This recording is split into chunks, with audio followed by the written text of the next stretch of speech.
Tes, tes, tes. Ini kok tes, tes. Aman? Oke.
Good afternoon, everyone. Before we start the session,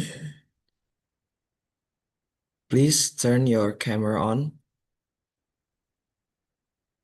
I repeat, before we start the session, uh, please turn the camera on. Thank you.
Good afternoon, everyone. By the way, we have so many friends here and they are looking so excited for today. I guess everyone here is good and excited to learn something new. So, let's begin with our agenda. Good afternoon, ladies and gentlemen. Welcome to day 2 of IRUD Summer Course 2025. First of all, before we start, I would like to remind all the students that the attendance will be remonitored through the screen appearance. Therefore, it is mandatory for the students to turn the camera on and mute the microphone. Also, should any constraints be communicated to committee, name with committee in front of their names.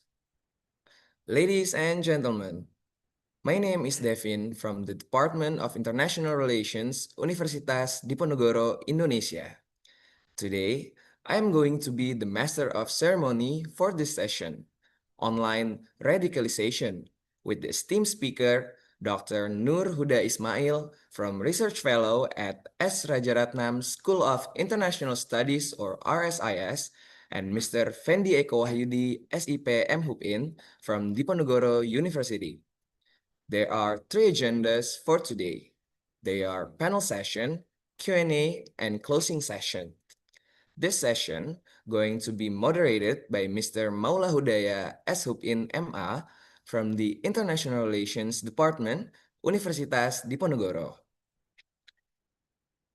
All right, so Mr. Maula Hudaya SHUPIN MA is a lecturer of the Department of International Relations, Faculty of Social and Political Science, Universitas Diponegoro.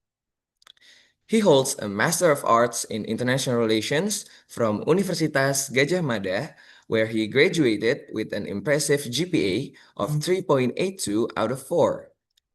He also earned his bachelor's degree in International Relations from Universitas Airlangga.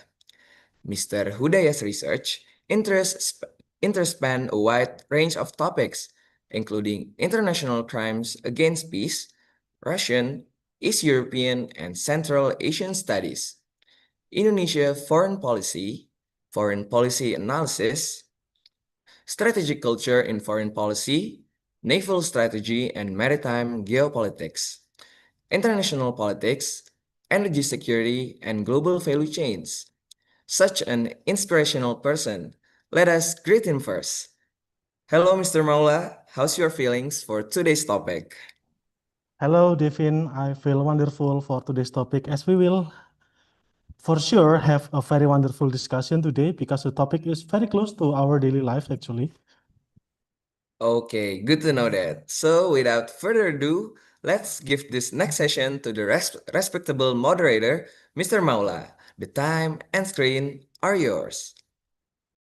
Okay, thank you very much. Good afternoon, everyone, ladies and gentlemen. So today is the third session of our summer course in this year. And today, as I said before, we will have very interesting topics that is very, very close to our daily lives, but well, at the other side is quite concerning and also threatening because today we will talk about uh, on radicalization and also globalization and also transnational crime in the cyber area.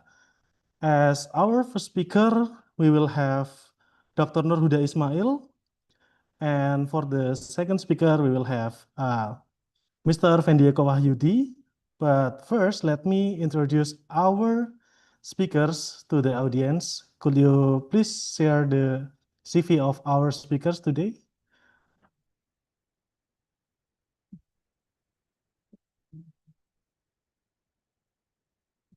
Okay, the first speaker is Dr. Nurhuda Ismail. He is a fellow researcher at the RSIS Singapore, and he is a very wonderful person. He received many prestigious awards such as Australian Award Scholarship and then the United Kingdom's Chevening Scholarship, and he also earned the Multicultural Award from the Australian government in 2021. And for his academic achievement, his academic publication, of course, he also has many distinguished publication. And more interestingly, he is also a very good movie director in which he already produced many documentary movies. And actually, Masuda, I've seen one of your movie, the Jihad Selfie, and that's very interesting. And we've met before when I'm still a student. Okay, today, Masuda, we will discuss about the topic that is very close to our daily life, especially for you, I think, because a lot of us nowadays playing video games. He will talk about how radicalization happen online through the video games. And may I introduce the second speaker also, or should I introduce it later? Okay, so if okay, so I will introduce him later. And for now, without any further ado, I will give the time and screen to Mas Nurhuda Ismail. The time is yours. Thank you very much, Maulana, and also thank you for having me here. I don't think that I will be speaking a lot, and because I'm keen to have more question and answer, like always. Can I have the opportunity to share my screen? Okay. So, as Dr. Maulana has said, I'm going to talk about the topic that is dear to my heart too. It's also personal. The reason why I start to have an interest in the nexus between gaming and online radicalizations, as Dr. Maulana has said, in 2000, in July 2014, I was in the border of Turkey, but and in that border, I met a young guy, 14 years old boy, the guy named Akbar, who was radicalized, who wanted to travel to Syria back then, because two of his friends already in Syria. Then they start to have a communication via social media, Facebook. That was a wake-up call to me that there is a direct connection between online space and offline space, especially among young people.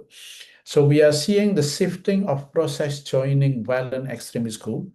In the past, we are talking about the rule of groups, like say Darul Islam or Jama Islamiyah or JAD, as if they are the only vehicle for someone to be part of the network.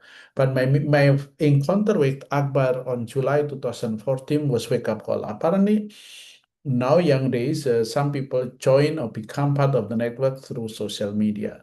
So since that day, I have very personal interest to this nexus between online and offline radicalizations. So I produced documentary called Jihad Selfie, and then maybe many of you have watched it. And through that documentary film, I explore the nexus between online and offline. But recently, I think last month, another wake-up call my own son. Later on, I'm going to explain. I'm going to show my quick interview with my son, who one time cried, and then my his brother Hero, my son is 14 years old, Salman, cried, and cried heavily at night. So I talked to him, and then I said, "What happened to you?"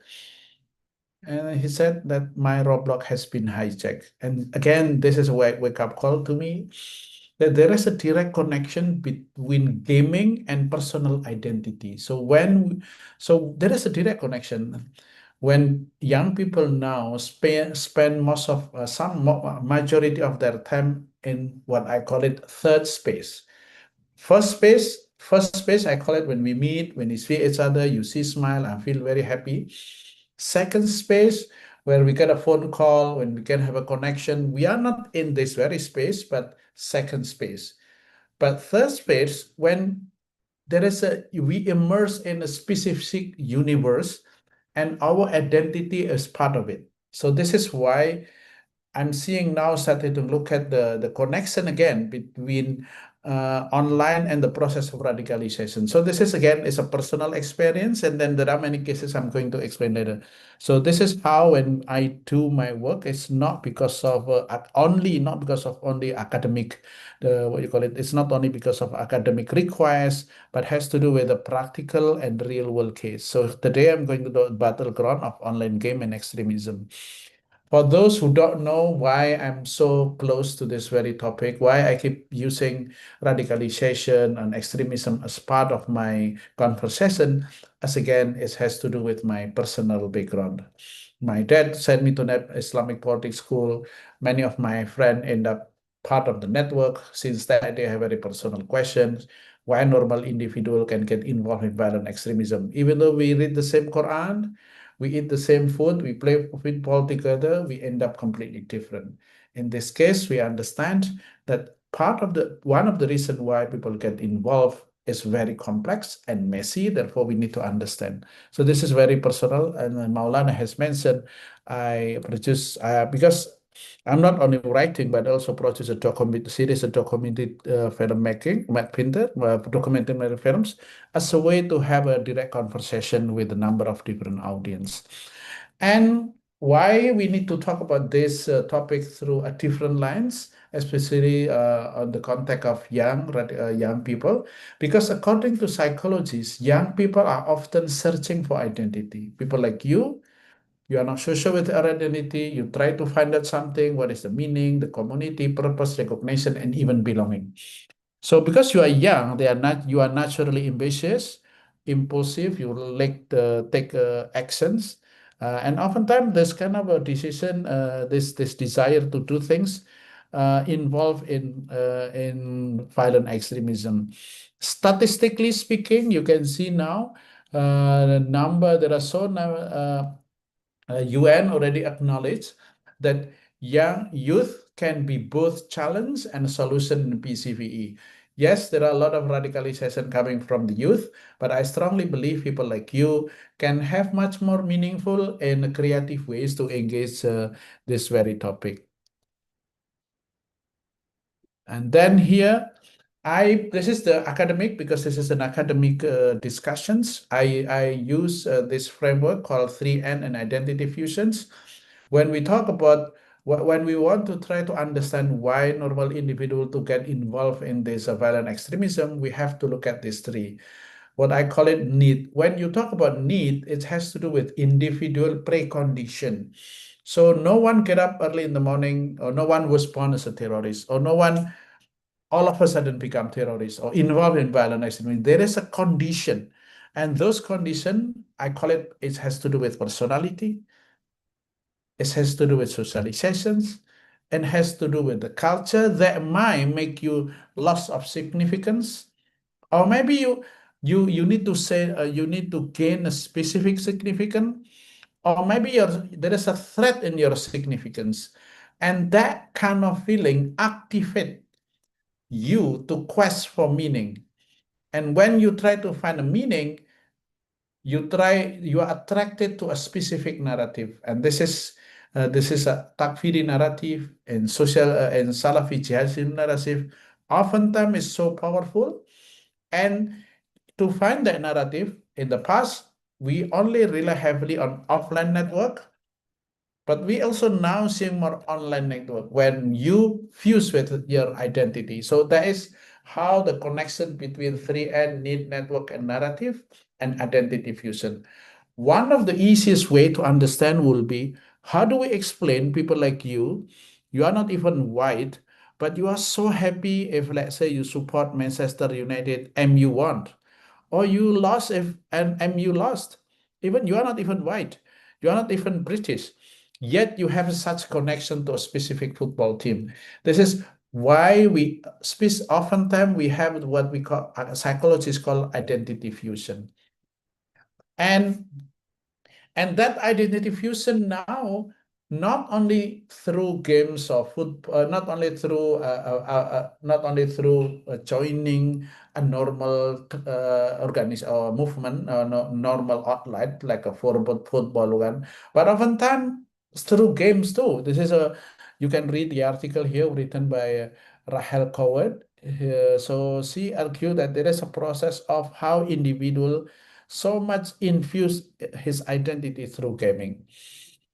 And this is the reason why I wrote this topic already. I wrote this topic in the beginning of my conversation. I mentioned that today's generation of digital native lives in the third world of metaverse, where online interaction feel as real face-to-face conversation.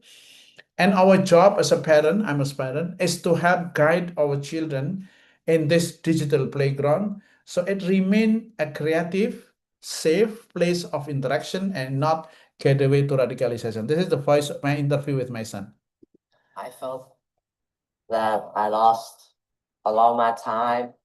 And the first day of school during Singapore, I was very quiet, very introverted, but it all changed until I asked, or someone asked me, do you play Roblox? And ever since, I use Roblox as a way to interact with someone. Every time in school, lunch, a lot of people come, we talk, we discuss at what time we should play and what game we should play at a specific time. But since I grew, this type of group like got separated as people prefer doing other stuff. And without Roblox, I would not be this interactive and open-minded as a person. But why did you cry when someone hijacked your account? Because I had that account for a long time. So I have a lot of online friends I lost, but it's fine. At the end of the day. Okay, so what advice parents should do to deal with this phenomenon, especially people like you, 14 years old boy, so heavily invested in Roblox? Well, you should have a good relationship with your child, daughter or son. And you should know how close and how you should know their perspective on Roblox, and maybe just talk. Or like my dad, he let me skip a day of school. Although some of my friends like not laughed at me, but like said, bro, that was so unnecessary. But it's fine since that one day of break helped me refresh and start again. So this is very obvious. My son Salman, not suffering, has an identity fusion with Roblox. Even look, there is some of his identity shaped by the game that he played. One time he came to me, Daddy, I need money. For what? I need to buy a hat. Why need to buy a hat? You have so many hats. I thought he going to buy a real hat, but it turned out this hat, like one of the accessories in Roblox. That, according to him, having that specific hat in the Roblox, in the game, make him feel so cool. And as you can see, there is a direct connection on online of offline. My son is a bit introvert, so he doesn't really talk a lot in the real world. But the best way for him to make a connection will be talking to his friend, introducing himself, and then the next question will be, do you play Roblox? So after that offline meeting, then they will continue to have a more deep engagement through Roadblock. And this is a fascinating, he has a good friend living in Melbourne, and then they met offline, and then they continue his friendship through online. And then now this kid live in Bandung. So every time and every summer holiday, we come to Bandung to meet again, and then to have a deeper conversation. So it's very, Oh, yeah. So, and also I wrote in a straight time that gaming, AI, take a center stage in tussle of a youth radicalization. I mentioned a number of cases in the article how how online radicalization take place. So the battlefield is no longer only in the street; it is in the chat room, live streams, and virtual world where million play. And why we need to focus on the gaming, for instance, global reach for gamers, 3.4 billion people play on game. And then immersive world, you are, as I said, you are part of that game. You as you invest heavily, not only time but also emotion. And more importantly, in terms of demographic, most of the user are youth under 30, and inside the game you create community bond. You like my son, they have their own club, and then even sometimes they meet together. And then here we see what I call it the triple convergence, where overlap radicalization, I call it risk zone, where hate speech, the hate of other people, simply because of a race or religion, and this is what identity exploitations, and then algorithm. So when we talk about online radicalization, we need to include the role of algorithm in the conversation. We cannot talk only about religious radicalization or this guy because of influenced by a specific concept or brainwashed by a specific understanding of Islam. But no, we have to look at also the role of algorithm as well. So there are case studies not only within the Islam, the far right group using Minecraft style server for ideological storytelling. They look at this. They use this is the far right group. So when we talk about terrorism, we no longer talking about those who are inspired by Islamic narrative, but also from far right one. ISIS and pro jihad network, of course, using shooter games, maps of for propaganda. They use meme and also embedded in game and Discord also communities. And as this is one of the news you can read. This is Libby Brooks wrote about far right extremists using games platform to radicalize teenagers. And then in that game, you can see the gamification of hate. I don't know whether you play, I don't know whether you understand this, but I initially I don't.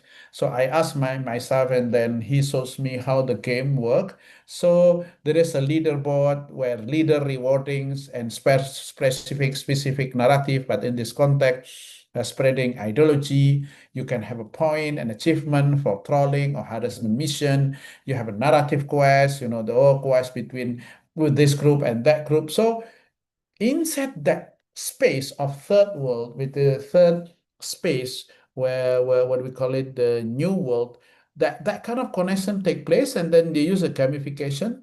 So the process of a radicalization, at least there are 5 steps.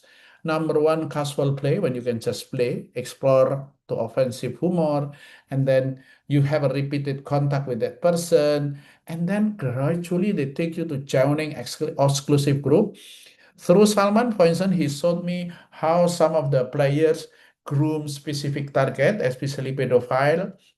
And then after that, off-platform migration from that playing game, you move into Discord or Telegram for deeper conversation. And the last time, real world mobilization. There are a lot of cases now where radicalization or our behavior no longer shaping by only offline interactions.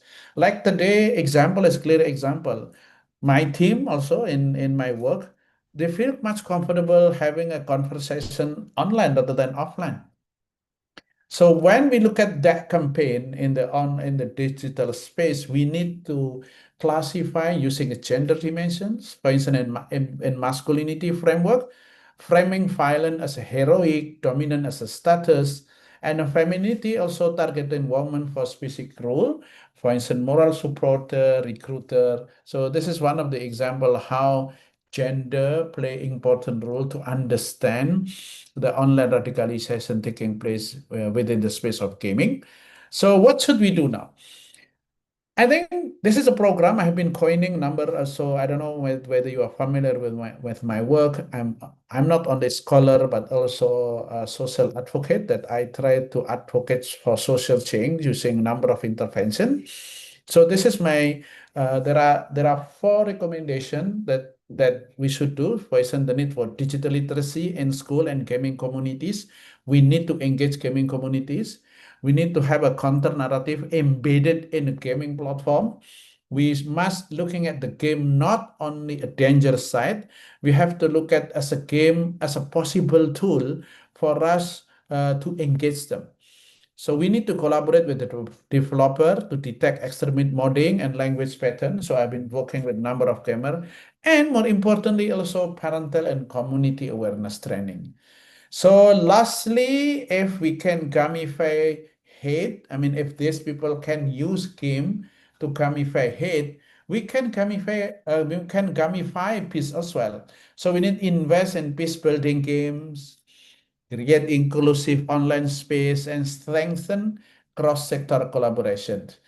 And this is how I use that framework using a strategy communication when I classify type of communication into 4, or whether we want to use an a positive alternative campaign, or we promote critical thinking or counter narrative and remedial intervention.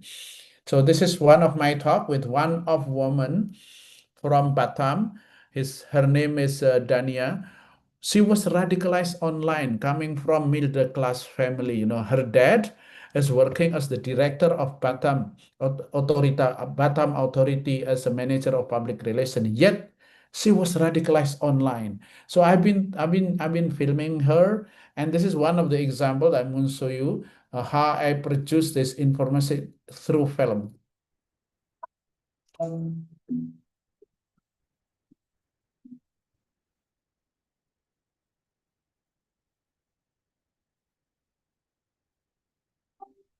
Saya mengajak kita semua untuk terus memperbaiki diri agar kita kembali menjadi manusia yang baik, diterima oleh masyarakat.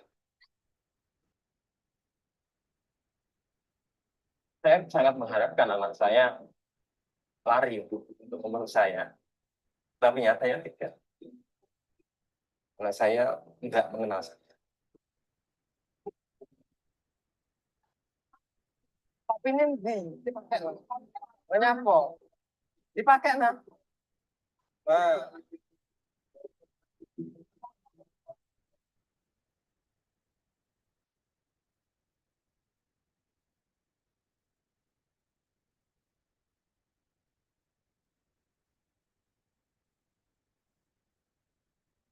For protection reasons, my driver is always carry this one.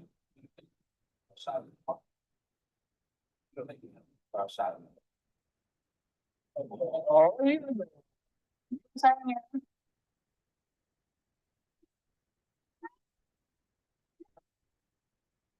Semoga nanti kita kembali ke Indonesia hidup baru ya Bu ya. Insya Allah. Insya Allah.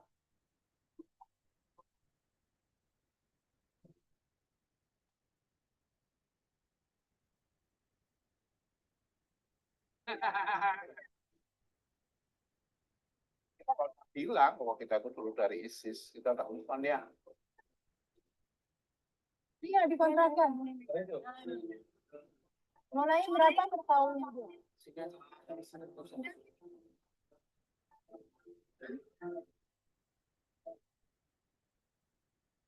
Gede dapat.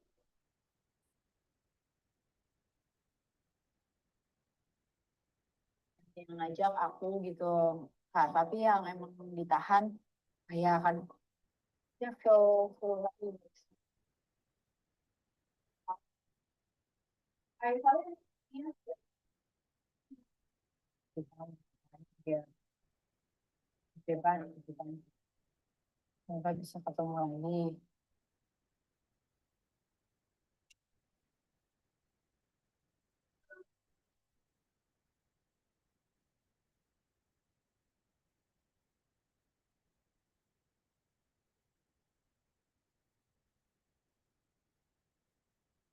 So this is one of the films that I produced, and then I have been using this film as a way to have a conversation in many different places in Indonesia to create awareness. And thank you very much. Thank you very much, Dr. Nurhuda Ismail. That's very wonderful insight that you share with us. Actually, I'm wondering, I've ever do research myself about the online radicalization by ISIS. You know, back then ISIS have a very large, like let's say, social media and online propaganda team, and I also found out that they mod the game GTA 5 to they mod it into jihad narratives, like they have to kill like military convoy to win the mission, something like that. But you also mentioned ISIS also existed in the Roblox today. Are they still physically exist for today? No, I said this is, I use a historical evidence, where especially here I live in Singapore. And at least there was one cases where young people was radicalized online by playing Roblox, especially they are linked to Minecraft, I see Minecraft, playing Minecraft, and then using that platform Minecraft to spread ISIS ideology. So yeah, it's very fascinating new development.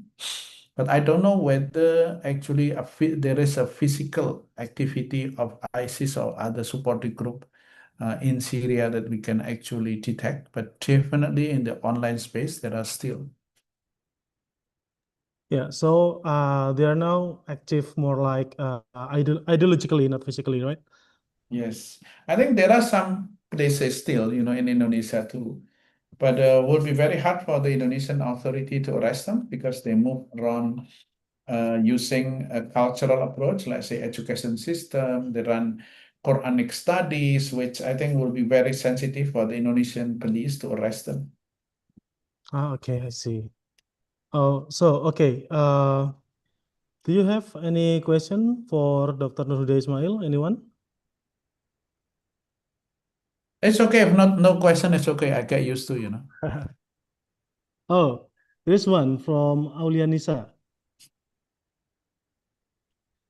Okay, Aulianisa, you may open your microphone. Hello, am I audible? Yes, please go ahead. Yes, okay. Thank you for the opportunity. First of all, my name is Rahma. We've met before, Dr. Nurhuda. So I have questions, but slightly off the gaming topic, but still on the online space topic.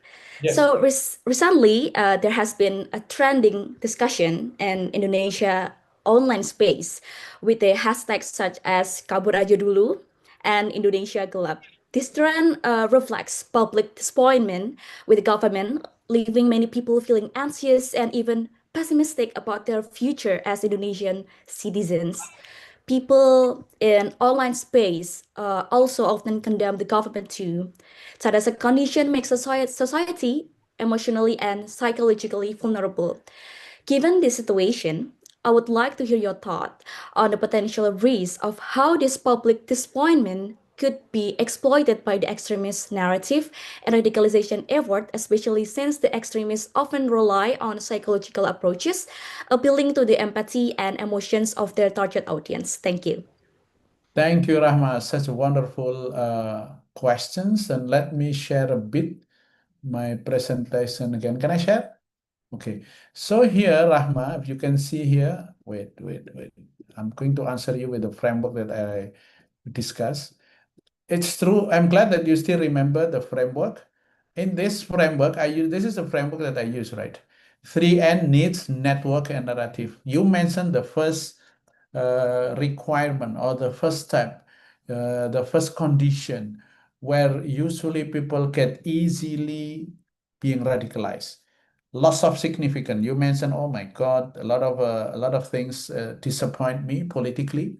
The chronism, injustice, and threat of significant losses will be very difficult for me to get a job now because without insider, I won't be able to get a better job. So you start to have a psychological problem. And because of that psychological problem, will be very easy to be activated as a significant quest. Everyone want to be heard. Everyone you want to be significant in a specific scape and in specific context in their life. So they need to find a justification. One of the justification will be coming from the narrative, right? Then you pick up that narrative. Initially, you're disappointed by the performance of the government, let's say. But gradually, as you said, this narrative has been used, advanced, or even hijacked by a specific group that are linked to radicals. But will be very dangerous to equate between the narrative of radical groups and also the genuine narrative of disappointment coming from Indonesians who witness how the Indonesian often the government incapable handling the situation. So that narrative, and then because you are part of that network, you start to create echo chamber. And I think that is this is the step. And then you mentioned very well, needs, you loss of the significant, the N number one, you lost the significant, you feel angry. And then if you met or if you encounter content in social media, if you're angry to your government, why don't we start new political entities, let's say caliphate? Oh, that's an attractive. Why we should try? Like the story of Dania. If you watch the movie, Dania initially was so disappointed with the government corruption cases, and then she started to bump, and then she bumped into narrative of the need for caliphate as a Muslim, and then if you change your government and then introduce caliphate as a political system, the problem of your life will gone away. You will have a wonderful life. For those who do not have enough understanding of Islam, for those who feel angry and the need for significance, that kind of narrative is very, what you call it, powerful. So that is need, loss of significance, there is a narrative, and you find a group, which is the network. In the past, you need to attend Islamic discussion, let's say, but now it's already in your palm, already is in your hand. So it's very easy. So therefore now with this online radicalization, not necessarily gaming, most of them started off disappointment with the real condition. I'm here in Singapore working a lot with a number of migrant workers who radicalized simply because of their husband cheat on her, or maybe they are hopelessly romantic, searching for a new partner. So that kind of thing is also one thing that we need to take into consideration to explain how normal individual to get involved in violent extremism. Such a good question, Rahman. Thank you, Mr. Huda. Thank you. Yeah. Okay, thank you very much, Rahma and Dr. Nurhuda.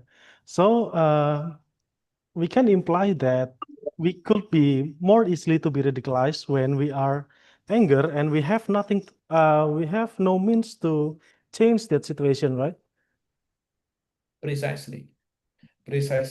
So you need to have a precondition to get attracted to the narrative of change, for instance, and to equate our criticism toward government as radicalization is also dangerous. So therefore, radicalization is a complex issue, and we must be very careful not easily label anyone who are critical toward government as a sign of radicalizations.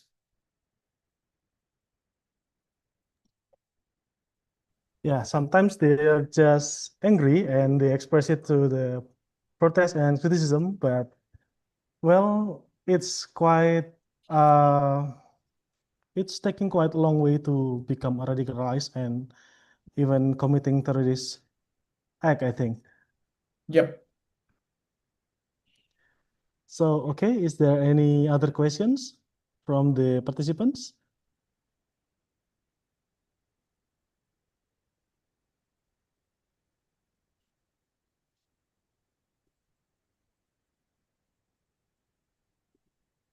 Okay, seems there's no question, but so Dr. Nurhuda, actually in my previous research, I'm doing a research on how the existence of ISIS in 2014 could radicalize the people in Kazakhstan, which it's quite interesting because Kazakhstan is predominantly Muslim country with 70% of its population is Muslim, but before the existence of ISIS, they, it has never been any single terrorist attack in that country. But instantly after the ISIS emerged, there is three big terrorist attack happening in the three major cities in Kazakhstan.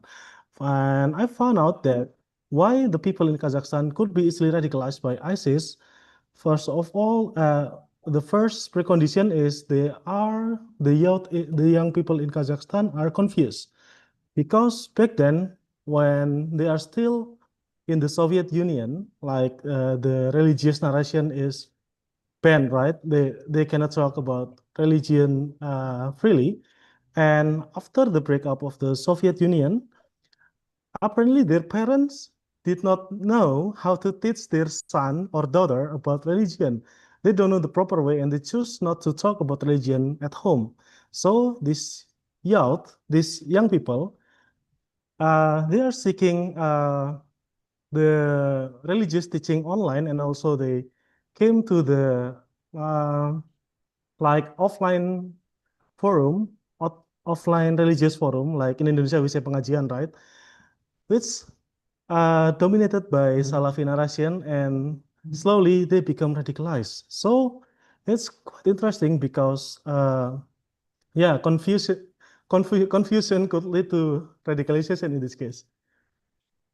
Yeah, I think you're right. It has to do with the radicalization, especially those who join ISIS, has to do with the confusion of identity. If you look at the statistic of those who actually joined ISIS in Syria, the greatest number was not coming from Indonesia, even though Indonesia is the largest Muslim population in the world. The largest number would be coming from Western Europe, the second generation of Muslim who live there, confusing about their identity. And especially when we zoom in again, will be the specific city in France, you know. Oh yeah. There is a lot of terrorist attack in France actually, like in the European. France has the most terrorist attack after the ISIS era, right? And yeah, it explained because in France actually a lot of Muslim immigrants. Yeah. The issue, second generation, the issue, the migration, African generation, I think is critical to look at, but not Islam itself. Because historically, Islam has been contributing significant great things in the world, especially in Europe. So we have to look at this issue through I would say historical perspective, rather than just one spot of event. Yeah, and if we talk about France, actually, as far as I know, France has traumatized with the religion, right? So they often they don't like to talk about religion openly, and they suppress the religious symbol in the public. So I think this second generation of Muslim immigrants, they don't have any place to express their belief, and they perceive it as oppression toward Islam itself, so they become radicalized. How do you think? I think so. We can use it that way too. That's a good way to look at. Yeah, actually, we have one participant who is from France. Oh, Lara, maybe maybe Vous you could parlez français, share. pas problème. À partir de maintenant, nous parlons français avec moi. Maybe you could share your opinion about this.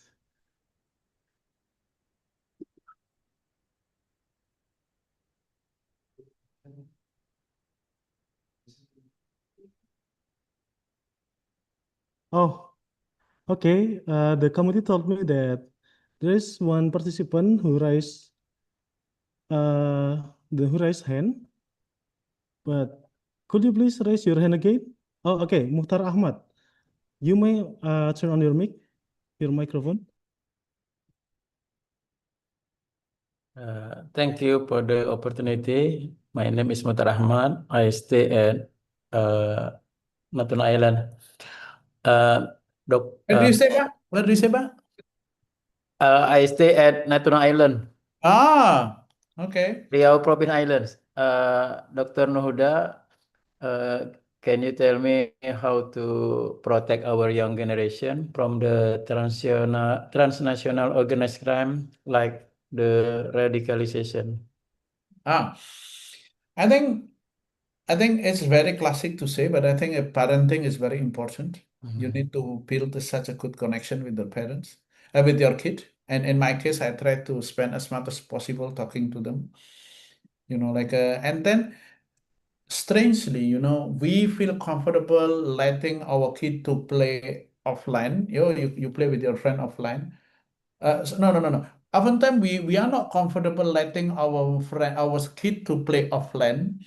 No, don't go. You have to come home early. Don't go back at night. But we are very comfortable to let our kid to play online. Within online space, there are so many things that we don't know. And this is actually this is actually our role, Pak, to have a deep and meaningful conversation with our kid, especially look at what is really going on in social media, what the game they are playing, because in the online space, the world is flat, meaning you can log in, you can play, you join game, and almost there is no age restriction, assuming you are joining at 14 years old. You're 14 years old. You can talk openly to people like me, 50 years old, exactly the same thing. So, it's a create new dynamic. So I think our challenge and your challenge, our challenge, the part two. How many kids do you have, Pak? 2, 3? How many? Oh, okay. Two. I think I have okay. This is when my problem. My son is 16 and 14. This is a critical age. In our age, I think I'm a Gen X. You are millennial, right? I'm a Gen X.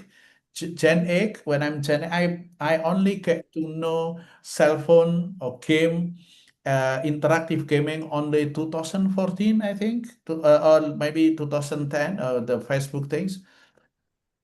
I play mostly offline, the first world. When the arrival of online in our space, in our life, changed the way we see ourselves too. And this is especially dangerous for women. Because now the presence of filter, you always feel not good enough, not pretty enough. It's ruin not only you, it's ruin our, you call it our well-being. We have to consider social media, this phone, not only technological company, but also psychological company. I think what we need to do will be to make sure the well-being of our kid. Every time, and then make sure if they want to learn about Islam, they must learn into a proper ustad, proper channel. The case of Dania, for instance, I said, why didn't you learn Islam through mainstream organization like NU or Muhammadiyah? Or why don't you talk to your dad? And apparently her dad was so busy. She just wanted to talk to her dad, but her dad was so busy. And then she started to learn Islam through a different type of jamaah. Jamaah Facebookiyah, jamaah Instagramiyah, TikTokiyah. They pick up knowledge coming from the social media. And this is happening now in Singapore, happening now. I think Singapore, you think that the root causes of terrorism or radicalization is poverty? No. Singapore is damn rich country. And yet we are seeing cases of online youth radicalization. The problem is global, not only Indonesian problem. This is in Malaysia, most of cases of radicalization online. In Thailand also, let alone in, so other countries now, especially let's say Australia, they start to ban the use of social media for young age, for children. I think real challenge now, real challenge. Remember, if you look at in the social media, the president of the prime minister of Singapore, Mr. Wong. now Mr. Wang said, we need to look after our children. But now in Indonesia, we monetize our children through social media. So this is a real issue, right? A real challenge for every one of us, Pak. Therefore, in Indonesia, and I'm not trying to promote, in Indonesia, I'm running a, can you share again? Running a community, what you call it? Wait, can you see now? Okay. You must check my Instagram, Pak. In Instagram, I'm running a, wait, this is my movement called Literasi Desa Tumbuh. I'll show you. Literasi, this is a, wait. This is my movement, Pak. This is my movement where I teach young people about, let's say, dance. Let's say this is my workshop. You can check and you follow the Instagram. This is Okay. one of ways for me.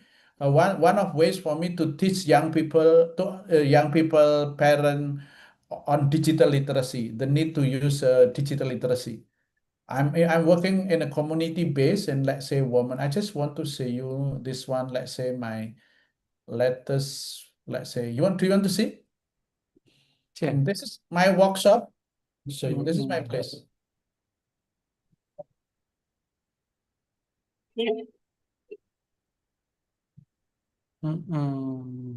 Hey, sorry.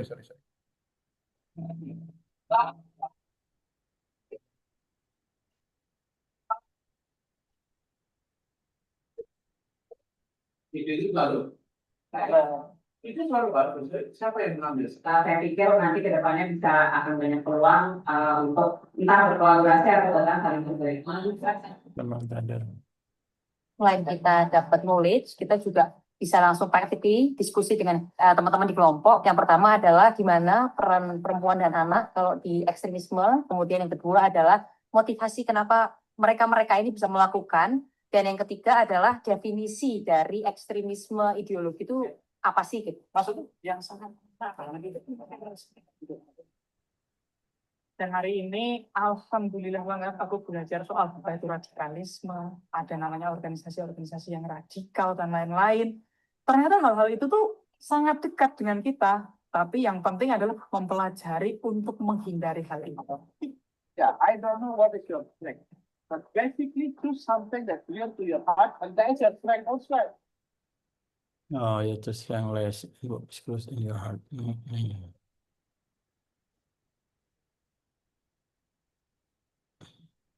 Kegiatan hari ini itu kami diajak untuk belajar kayak gimana sih lewat film itu bisa membangun kepekaan seseorang, komunitas, mulai juga belajar optimalisasi digital online, apalagi sekarang isinya apa-apa harus semua lewat HP, lewat gawai, dan buat teman-teman yang kerja di humaniora kemanusiaan itu harus pintar banget untuk main online gitu. Dari film, testimoni, serta sejarah itu menjadi pasal-pasal pelengkap untuk pemahaman saya pribadi memahami isu terorisme.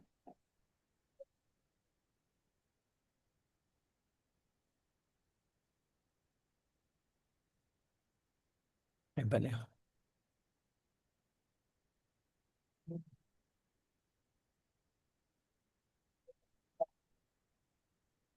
Literasi desa tumbuh ini secara konkret bisa memperlihatkan gitu bahwa ruang yang seperti ini tuh akan sangat membantu untuk bisa menyisipkan banyak isu-isu sosial dan bahkan bisa jadi bagian dari solusi juga gitu. Pada saatnya nanti kita akan terjun ke masyarakat, kemudian juga akan menyampaikan isu-isu ini melalui beberapa elaborasi kegiatan-kegiatan lainnya yang tentu saja sangat menarik.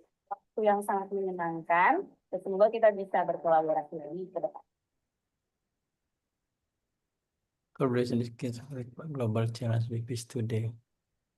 Nisab. I think the topic is very important. I'm going to speak Indonesian. So ini kan topiknya ini kan sebetulnya penting banget ya pertanyaan Bapak ini. Jadi sekarang ini off the record, jangan disebarluaskan gitu. Densus 88 itu kan sekarang pusing ya. Dia ada namanya anak-anak itu yang gabung itu sekarang online dan umurnya itu rata-rata 12, 14, 15 dan itu akan nanti kan akan. Nah, ini sekarang itu gimana kita menangani isu ini online radikalisasi terutama di anak-anak gitu. Makanya ini saya ini bekerja sama dengan UNICEF, tadi itu kan dengan UNICEF untuk bagaimana menangani isu ini itu dengan perspektif anak. How can we deal with this issue using children perspective? What are the role of parents? Because now the radicalization is getting younger and younger, and more importantly, they use social media. They use this platform where we as a parent oftentimes clueless about how to deal with this issue. So this is the reason why, Pak. So I'm running this workshop. I think my piece, I just recently wrote an article, should be up sometime tomorrow or today, maybe tomorrow, about this one, the need for children perspective to deal with the online radicalization. So thank you for the question and the interest of my talk, Pak. So do I. Thank you. Okay, thank you very much, Pak Muhtar, for the question. So, Dr. Nurhuda, how exactly these children are exposed to the online radicalization content? It's very easy and very straightforward. They play games, they use social media, so they use Telegram. So now the process has changed, not only through traditional means, like you mentioned about pengajian. Not only that, when I said, the real battleground is not only on the street, but in the chat room, live streaming, and things like this. So we need to find different ways to deal with this issue. The use of AI, for instance. Oh, okay. I think I'm very curious about this, but I see that in the one of our participant has raised his hand, so Dirkam, maybe you can open your microphone. Can you hear me loud and clear? Loud and clear. Yes. Okay. Thank you. Hello, Auda. I would like to ask a question. So, this online propaganda has been a repeating issue since I was junior high school at my time playing Counter-Strike, and then during the time when I played GTA Online, it always has been an issue in Indonesia. So everything is political, and in a country where you can't expect every parent to give their time to their children, because in this country, in a country full of uncertainty, well, both parents has to do everyday jobs just to survive, just to barely survive. So you just can't control what your children do. Most of Indonesians, I'm sure that they don't have the privilege to give that much attention to their son. So children, sorry. So maybe you already gave your answer about how to deal with this issue on a parent's perspective. Now, if you put your shoes on a policymaker, maybe what would you do if you had the power to make a policy about this issue? Because I've been thinking about this and restricting children's use of internet. I will say it's kind of like, it seems like oppression, but I really don't know. So I think to me at the moment, I've been working with the digital platform. I'm working with Meta, for instance, working with Meta to have a chatbot in my community website. What I'm trying to say here, as if I'm the policymaker, I must work closely with the owner of the platform. Ask them to take responsibility more, especially invest heavily on what? Digital literacy. Because no, we can't expect them not to work.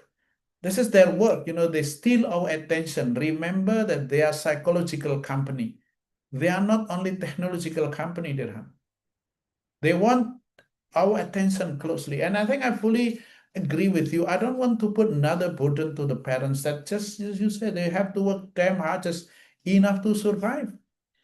But to me, I need to create that awareness. Therefore, I can only do small thing that I can do. I'm a storyteller. I'm use a story. I'm use a film. I'm a nice social activist. I'm running a community website. I'm running my real community, in Omah Literasi Desa Tumbuh, as a way to do that. As a way, for me, the way I see myself is I try to be a light in this very dark, phenomenon. The government, and I know we have now terrible leadership in our country has to do with the virality. We consider things important if they are viral. It's not whether this is real, has an impact in our life. It's changing, the way we see world. That's why I said, I'm a Gen X. I see the world at least through lenses, online and offline.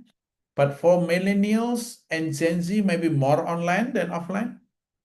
I think you spend most of your time talking to your friends online than offline, right?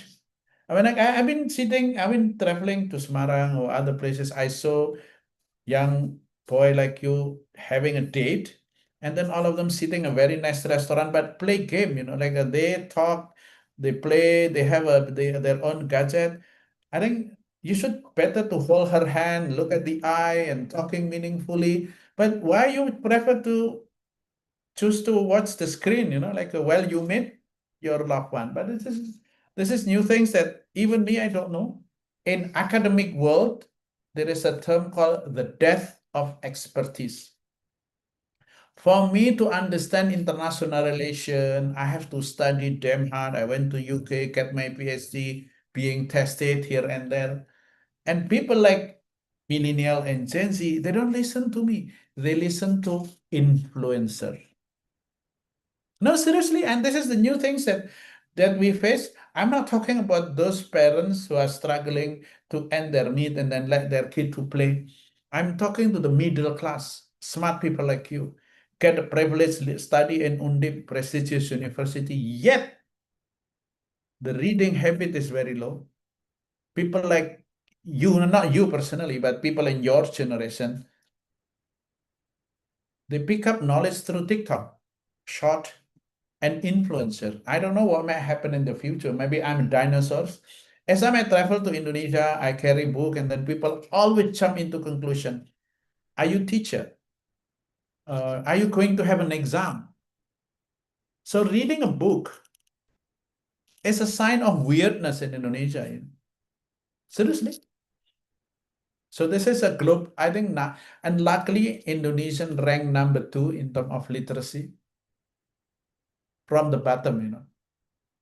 So yeah, welcome. So I'm glad that we still have a decent conversation like this. I'm glad that you still even ask the questions. I'm get used to attending giving a talk to a number of prestigious university in Indonesia. No questions. So I'm glad you still ask questions. Seriously, that's why I said to Maula, I'm okay. I'm get used to now. Giving a talk, like a talking to the wall, no response. I'm getting used to. At first, I was shocked. Really? No one asked me questions? So yeah, thank you. Thank you for the answer. Thank you. You speak English well, Anna. Well, sadly, all that you said are true are true situation in Indonesia. And yeah, I still love my country, don't worry. yeah. But how about in Singapore? Is the Oh, condition no, don't compare Singapore to Indonesia.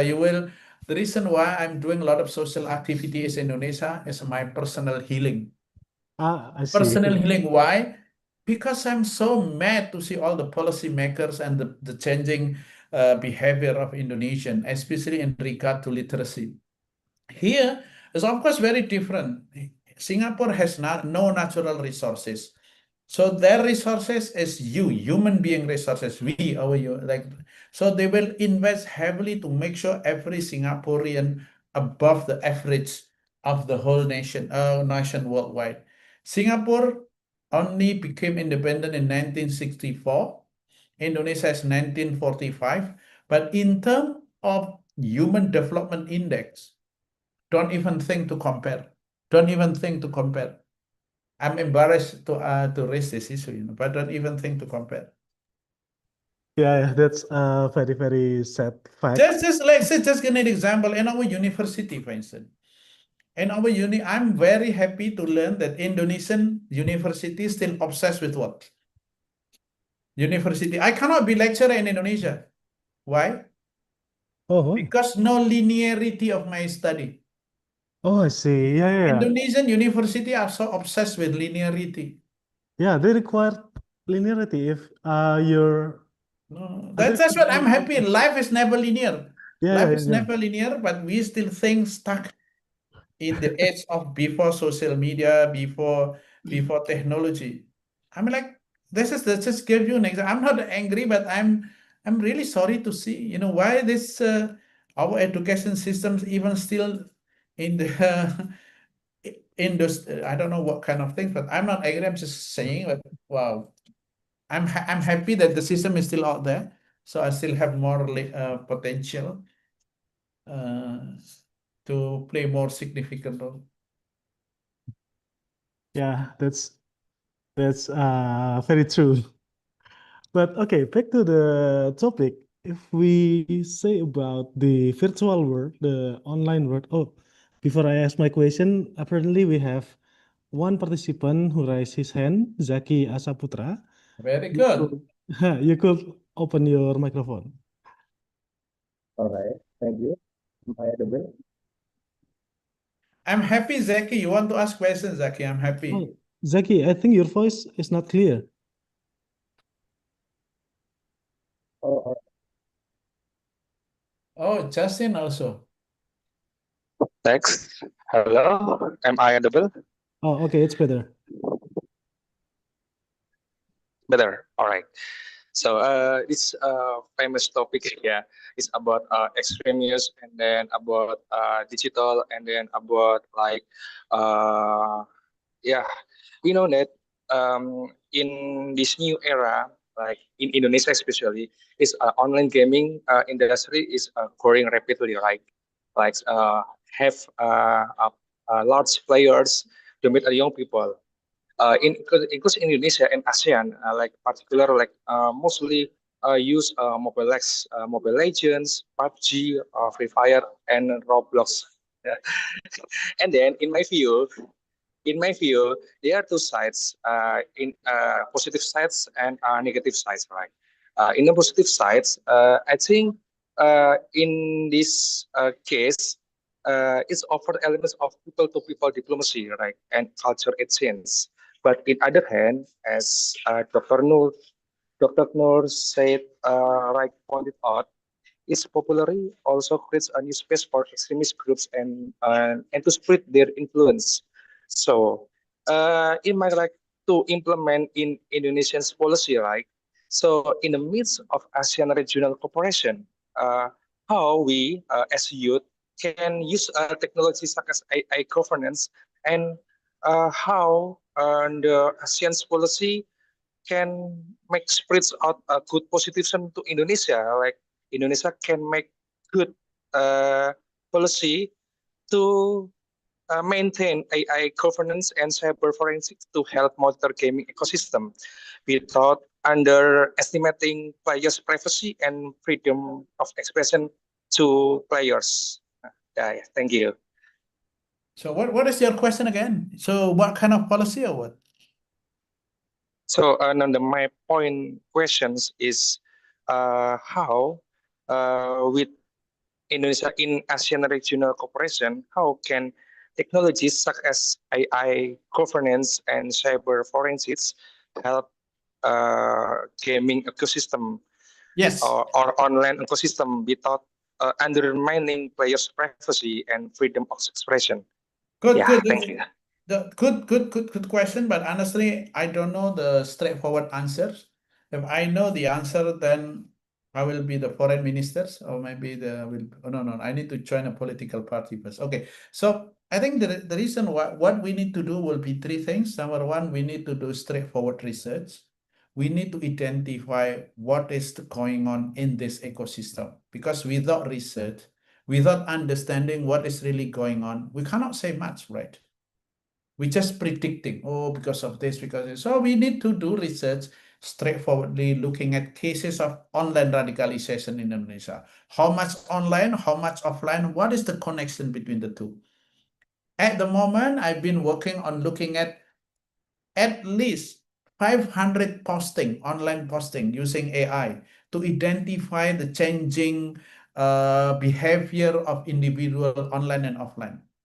So only this will be a tiny sample of how we understand online behavior. This is online in general, but then we can zoom in into gaming ecosystem. I don't think that there will be any massive cases in Indonesia because I don't think so. Even though in gamers is a lot, because Indonesian community is, I think, is a lot of things going on in this country. So Indonesia basically is very happening. You will attracted to a number of so many offline activities. You mentioned about demonstration, corruption cases, carnival. There's so much attention, attract you from, let's say, supporting Palestinian cause. And here in Singapore is very different. The internet is very strong, not so much problem. And then you start to play online, you start to think, and you start to live in your own world. So this is a big problem. So if you are a policymaker, then research policy will be very critical. And more importantly, you need to engage gaming community. Because policymakers, they don't even play game. Even like me, I don't play game. I need to sit down with my own kid. I not try, it's not try, I try to understand the ecosystem, the landscape of gaming, because part of my academic exercise and part of my activism too, there is new frontier that I need to understand. So yes, Zaki, we do research first, and then from research we publish it. But I'm a bit skeptical that Indonesian will like the idea of doing research. Give me practical one. That will be the, Okay, good questions. I think Justin is going to ask me a question, right? Justin, you still want to ask me questions? Okay, Justin. Hello, am I audible? Good afternoon. Am I audible? Yeah. Yes. Thank you. Good afternoon. I am Justin Kai from the Philippines. So my question Salamat is, po. salamat. That's thank you in our language. So my question is centered on online radicalization. So for context, here in the Philippines, I believe like in the political landscape, the politicians are actually using online radicalization to gain their political goals. So a while ago, you have mentioned that one way to actually eradicate or control um, online radicalization is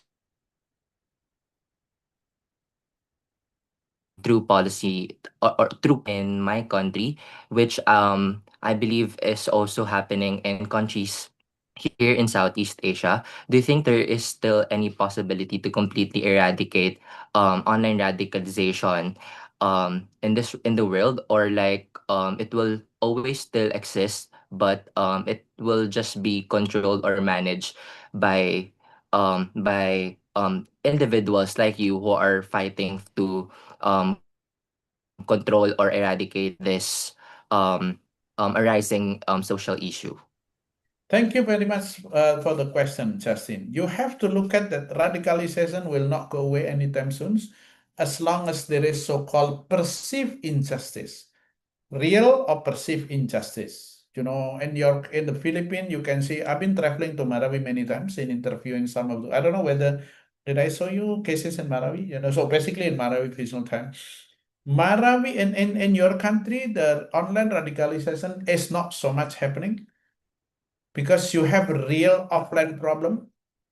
The disparity between Mindanao, Manila, and the South is one of real case.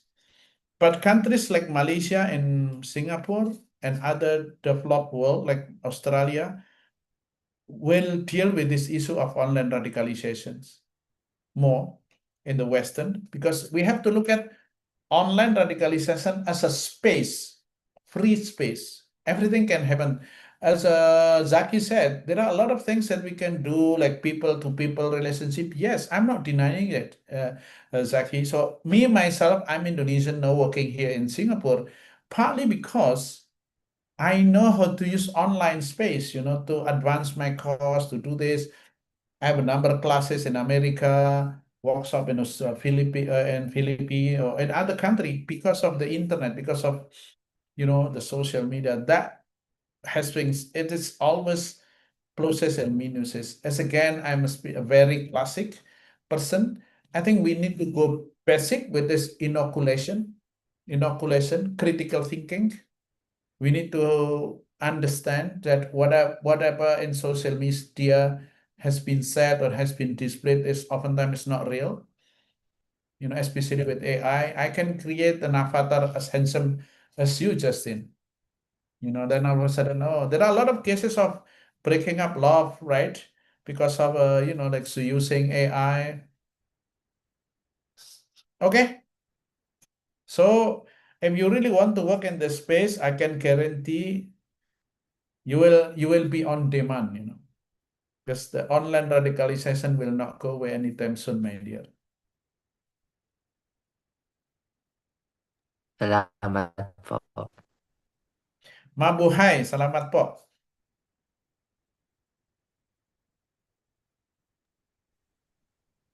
Okay, thank you very much, Justin, for the question, and also Dr. Nurhuda. Do we still have time, the committee? 7 minutes. Oh, okay. So actually, I think that the pattern has changed from the older generation to nowadays kids. I myself, actually, I'm also a Gen Z, but I feels like that me and my generation and the younger Gen Z is different in interpreting the online world. Like for myself, I also played game. I played by PUBG, and also sometimes I also play Roblox, and I only go online, play video games to connect with my friends, with my real world. I mean real world friends, not online friends. And well, I only use it as a mean to escape from the daily routine. Like, oh, I'm so tired at the work. So when I come home, I play video games, I chit chat with my friend.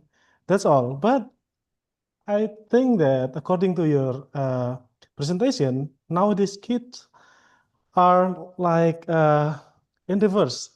They have almost no offline activities, but the online world has been their real world, right? So I think they take it too seriously, so they could be so easily radicalized. I don't think this is only kid. You see the election and Oh yeah, political yeah, campaign, yeah. political campaign. Now the budget. If you ever work in any political campaign space or working on this very topic, you can see now shifting budget of a political campaign, moving from offline into more online. So this is a trend that also picked up by people in the extremist world too. They understand. No, the case that now that you have to look at will be the case of terrorism finance, the use of finance, how they mobilize resources through online. So this is something that we have to look at also. Oh, okay. So yeah, we need a serious strategy and policy to reclaim our online space, right? From the Very good, very good. Yeah, this is the thing that reclaim online space. That's good way to look at. But has been a wonderful discussion with all the participant. I hope my topic can spark a more productive conversation and contribute to the peaceful engagement, as you said, on reclaiming the online space. Yeah. This is another question also. Oh, only 5 minutes remaining. Okay. Oh yeah, okay. So we can give a discount. We can stop now if there is no conversation. Okay, so the committee has reminded me to take a picture together with all of the participants. So all of you guys could turn on your camera. We will have a photo session. And for Dr. Nurhuda, could you please stay in the room until the end of the second session, if it possible? Sure. Okay, thank you very much. It's actually it's an administrative thing, but yeah, you can join our second session discussion as well. Okay, please turn your camera on, guys.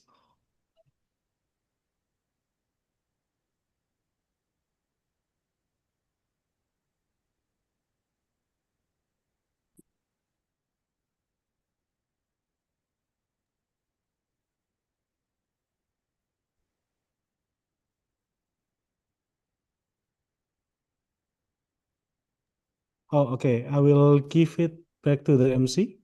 Thank you very much. Okay, thank you so much, Mr. Maula. And what an interesting session with Mr. Nurhuda Ismail. For our next agenda, we will now take a 10-minute break. Those who wish to perform Asar prayer or engage in other activities are welcome to do so within the 10-minute break without leaving the Zoom meeting. After the 10 minutes are up, we will begin the second class session. The 10 minutes starts now.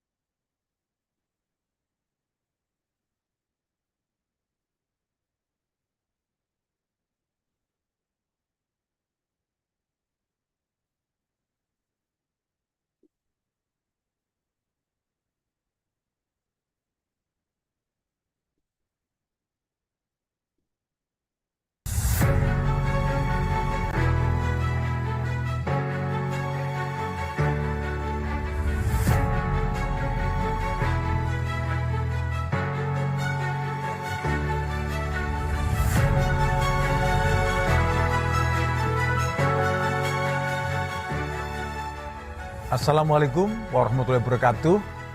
Teguh Yuwono, Dean of Faculty of Social and Political Sciences, Universitas Diponegoro, would like to welcome you, all new students, Faculty of Social and Political Sciences, Universitas Diponegoro. As a Dean, I would like to welcome you to join in our international class faculty, which is intended not only to provide opportunities for everybody to study here, but also to improve your experience, not only in the local experience, but also in the international level, in the world-class level of faculty and university.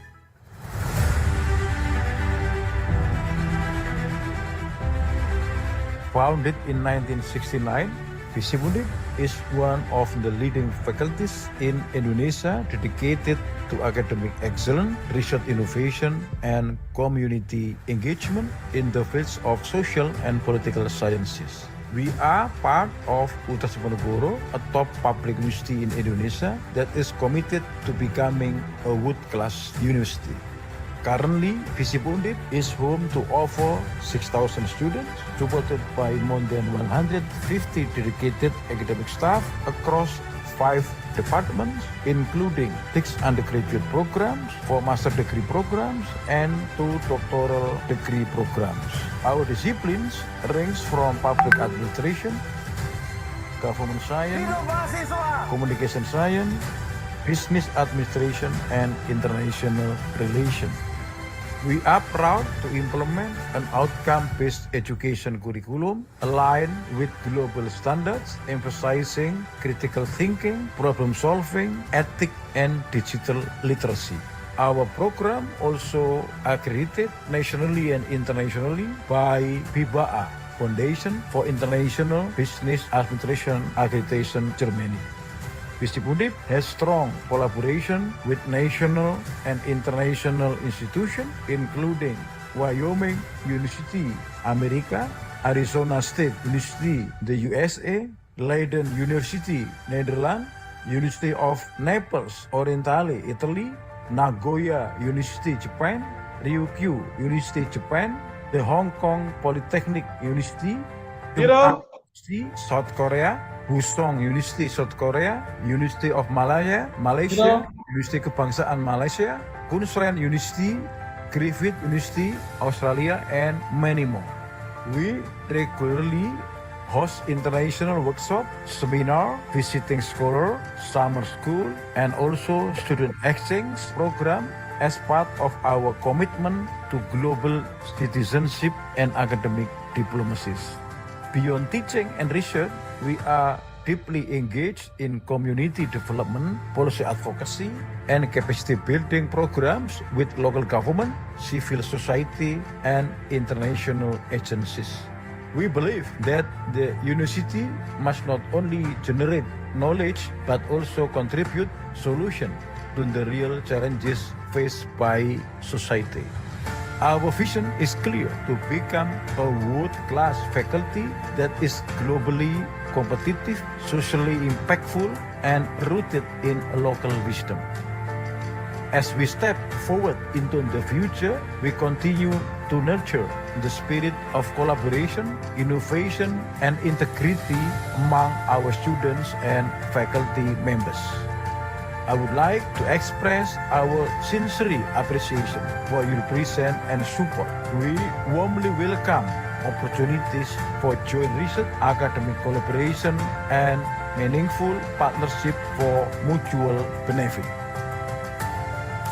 On behalf of the faculty, I would like to again welcome to the faculty. We are going to together with you, learning and developing together in order to provide your best future. Thank you guys. Wassalamualaikum warahmatullahi wabarakatuh.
Assalamualaikum warahmatullahi wabarakatuh. Teguh Yuwono, Dean of Faculty of Social and Political Sciences, Universitas Diponegoro, would like to welcome you, all new students, Faculty of Social and Political Sciences, Universitas Diponegoro. As a Dean, I would like to welcome you to join in our international class faculty, which is intended not only to provide opportunities for everybody to study here, but also to improve your experience, not only in the local experience, but also in the international level, in the world-class level of faculty and university.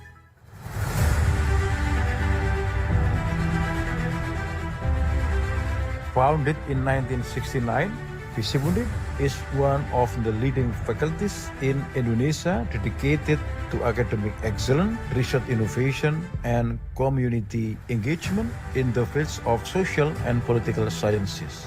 We are part of Universitas Diponegoro, a top public university in Indonesia that is committed to becoming a world-class university.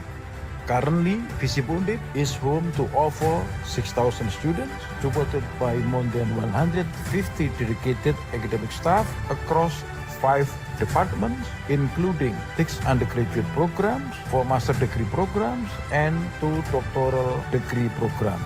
Our disciplines range from public administration, government science, communication science, business administration, and international relations. We are proud to implement an outcome-based education curriculum aligned with global standards, emphasizing critical thinking, problem solving, ethics, and digital literacy. Our program also accredited nationally and internationally by PIBAA, Foundation for International Business Administration Accreditation, Germany. Visipundip has strong collaboration with national and international institutions, including Wyoming University, America, Arizona State University, the USA, Leiden University, Netherlands, University of Naples, Orientale, Italy, Nagoya University, Japan, Ryukyu University, Japan, the Hong Kong Polytechnic University, Chung-Ang University, South Korea, Husong University, South Korea, University of Malaya, Malaysia, University Kebangsaan Malaysia, Queensland University, Griffith University, Australia, and many more. We regularly host international workshops, seminar, visiting scholar, summer school, and also student exchange program as part of our commitment to global citizenship and academic diplomacies. Beyond teaching and research, we are deeply engaged in community development, policy advocacy, and capacity building programs with local government, civil society, and international agencies. We believe that the university must not only generate knowledge but also contribute solutions to the real challenges faced by society.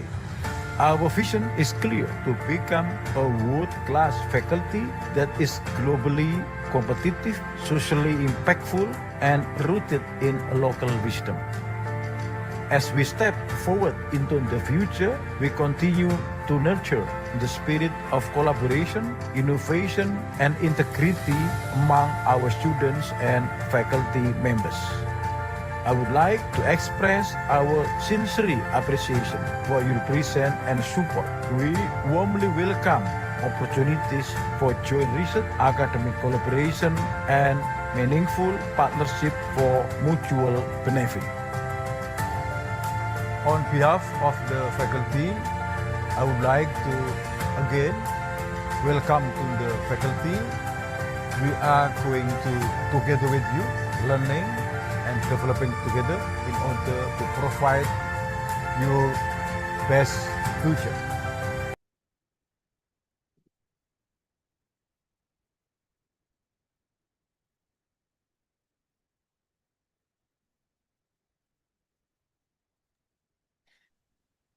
Okay, ladies and gentlemen, the 10 minutes have passed, and I invite participants to return to the Zoom meeting for the second class session of the day. The second class will be filled by Mr. Fendi Eko Wahyudi and again led by Mr. Maula. I invite Mr. Maula to again lead the session. Okay, thank you very much, Devin. Good afternoon, Mas Fendi, and also all of the participants. After we are discussing with Dr. Nurhuda, I believe we will have another great discussion with Mas Fendi here. So before Mas Fendi start to deliver his materials, maybe I will introduce him first to the audience.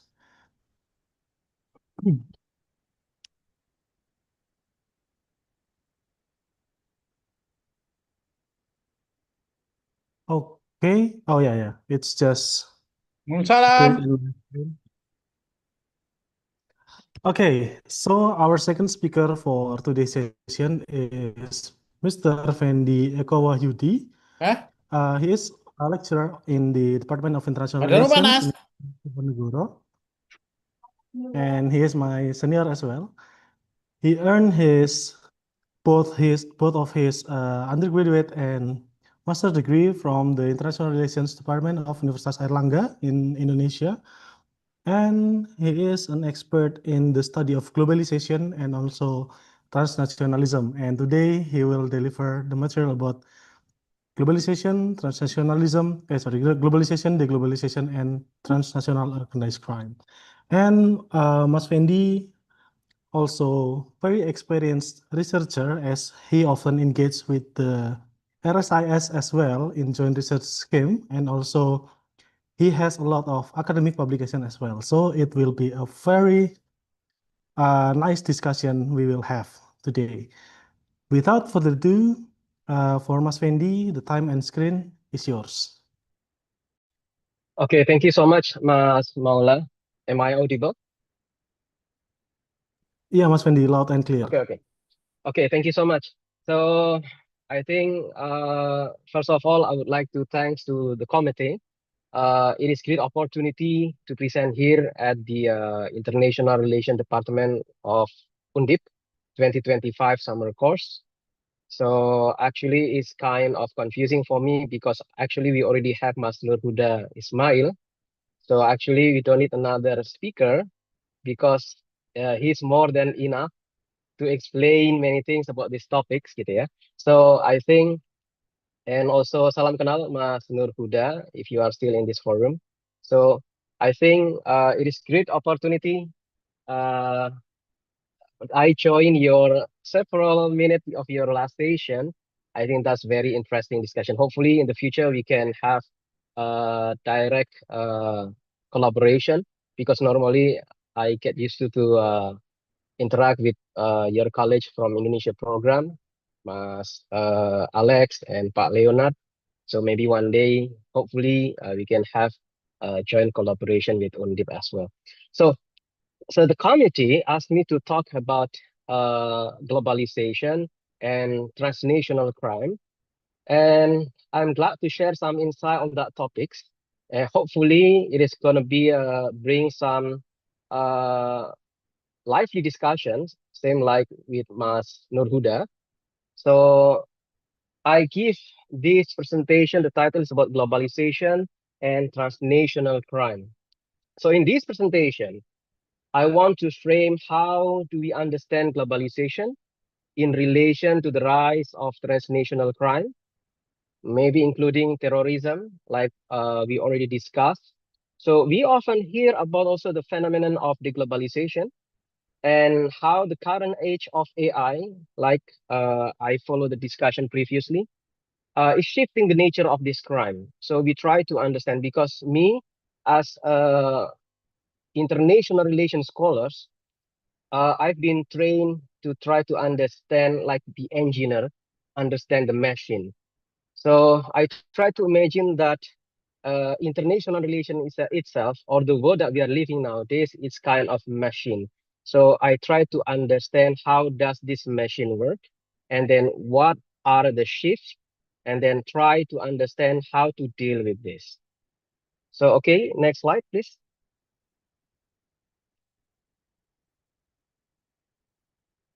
Okay, so to understand the challenge we face, we need to first define what we mean by the globalization. So some of the commentator will say that globalization means you can buy Colombian or Gayo coffee in Tokyo, watch an American movie in Nairobi, and wear Italian shoes in Semarang or in Singapore. But unfortunately, it is also means the mafia or maybe the terrorists can do business in the same way. So, but if you try to be precise, there are several definitions of globalization from globalization scholars. So if you try to make some criteria, so what are the definition normally? So first, there are some scholars who view globalization as an epoch. So if it is a kind of epoch, so the question then, when did it start? And where did it start? Secondly, there are some scholars who perceive that globalization itself actually a process. If it is a kind of process, the question then, a process of what and who are the actors? The other scholars will believe that actually, okay, maybe what do we mean by globalization actually it is kind of idea.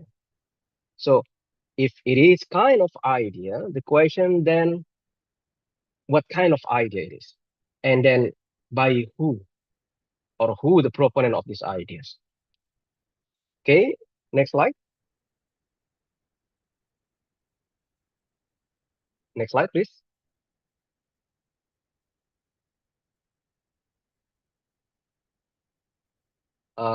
Committee, can you, okay. Okay, so let's continue about the scholar's perspective on globalization. So if you try to understand, different scholars have different views on what do we mean by the globalization. So, for example, hyperglobalists like Kinichi Ohmei or Thomas or Friedman, they see that globalization as a radical, transformative force that new and unprecedented. And then we have also historicist camp like Joseph Nye and Immanuel Wallerstein, who argue that globalization, it is just a continuation of long and traditional historical process. And then we have also transformationists like David Held, for example, who believe that actually it is a transformation that reshaping our societies in new ways. So let's dig deeper into that. Okay, so first about the historicists. So these scholars, for example, we can see from the work by Robert Keohane, Joseph Nye Jr., and then Immanuel Wallerstein, they believe that actually globalization is not something new. It is something that already happened in the old time, and globalization basically a consequences of long trajectory of capitalism itself. So according to Joseph Nye, for example, so he believed that actually what do we call as globalization, it is just a matter of the thin and the thickness of globalism itself. So it's a matter of idea. And according to them, they believe that globalization, it is a matter of a transition. So if you try to understand the concept of transition, basically it already has its root, but it it grew bigger into another things. So in the old time, maybe globalization still thin, but nowadays we see globalization becoming the thickness of globalism itself. Okay, let's move to another slide. Okay, so we have second camp here that is transformationist. So we can refer to the work by David Held. So according to David Held, globalization can be seen as transformation. So difference with the previous camp of scholars that believe that globalization as transition. So if we see about the concept of transformation, maybe we can relate to the movie of Transformer. So at the beginning, it was a car, then it transformed into robot. So we see nowadays, in what do we call as globalization, there is something that, yes, it already has its traditional roots in the old time, but we see something different nowadays that transform it into a new things. And what are the difference? There are several aspects that change under what do we call as globalization, according to David Held, for example. First, about the spatial organization. Secondly, about the transaction and social relations. And then also we see the flows of network and activities, interaction and power. So it's transformed into another things, different than before. So as we see now, there are debate between some scholars to define what do they mean by globalization itself. Okay, next slide, please. And then the third one, maybe it is one of the most the famous one in Indonesia or around the world to define what do we mean by the globalization. Normally, we can refer to the hyperglobalist thesis. So one of the proponent of this idea, the concept, is from Kenichi Ohmei. So Kenichi Ohmei, well known as radical neoliberal globalist, one of his magnum opus is The End of Nation State. So he believed that we are now living interlinked economy and global citizens and regional link. And then he believed that actually the role of the state nowadays is quite limited. And then they need to educating the citizen to embrace capitalism itself. And so that's why it is something different than before, never happened. So according to Kenichi Ohme, it is something new. So if you follow this argument, actually, what do we call as globalization? It is something that maybe just happened, let's say, in 20 or 30 years ago. Okay, next slide, please. The other proponent of this hyperglobalists we can trace back from the work by Thomas L. Friedman. So Friedman believed that globalization as an adoption of neoliberal economics. So according to him, what do we call as globalization nowadays is new things, never happened before, that around the world embrace neoliberal economics. So neoliberalism, restriction on government power. So that's why with the advancement of technology, with the advancement of globalization, it changed everything, how the way the state interact with the societies itself. So what we see nowadays and what we call as globalization, according to Friedman, we see there are a lot of easier capitalism and trade around the world. And one of his magnum opus is The World is Flat. And then in his recent publication, Thank You for Being Late, so he proposed what we call as Moore's Law and Globalization 4.0. So I would like to start our discussion through this hyperglobalist thesis by Thomas L. Friedman to understand and then try to portray what is going on nowadays in our society, including AI, because what do we see as AI? It is something different than our previous generation tools or an invention in our generation. So we have to understand and try to figure it out what are going to be the consequences for our society. So next slide, please. So once we already understand what do we mean by the concept of globalization, so we try now to move to the next step, because our position on some concepts is really rely on our understanding and the definition of this concept itself. So that's why we need to understand, if we try to figure it out, what is the relation between globalization and transnational crime nowadays? So we need to understand what do we mean by the transnational crime itself. So in the simplest terms, transnational crime refers to criminal activities that cross national borders, whereby in their planning, execution, or impact. So in other words, these are crimes that involve at least two or more countries and often require international cooperation to address, because it is impossible to deal with this kind of crime because it happened transboundary. So now, when we talk about the criteria, a transnational crime typically involves multiple actors. So normally, this could be state, non-state actors, or networks operating across borders. So this kind of crime pose significant threat to security, development, and governance. So which is why no single country can tackle them alone. So for example, we see issues like drug trafficking, human trafficking, and migrant smuggling. And in Indonesia, currently, there's been a rise in cases where young people may try to move across borders, sometimes even smuggling themselves into other countries like in Cambodia or Myanmar for certain criminal activities such as online gambling and scam network.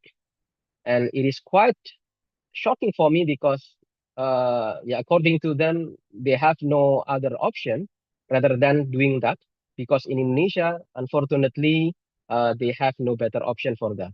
So we also have to consider other forms like terrorism, arms trafficking, money laundering, and even cybercrime and environmental crimes like illegal logging or wildlife trade. So according to UNODC, this transnational organized crime can undermine development, fuel corruption, and erode state sovereignty. So that's why it is so important for us in the International Relations Department at Universitas Diponegoro to focus on understanding these issues and how international cooperation can effectively address them. Okay, next slide, please. So now let's turn to another pressing issue of our era.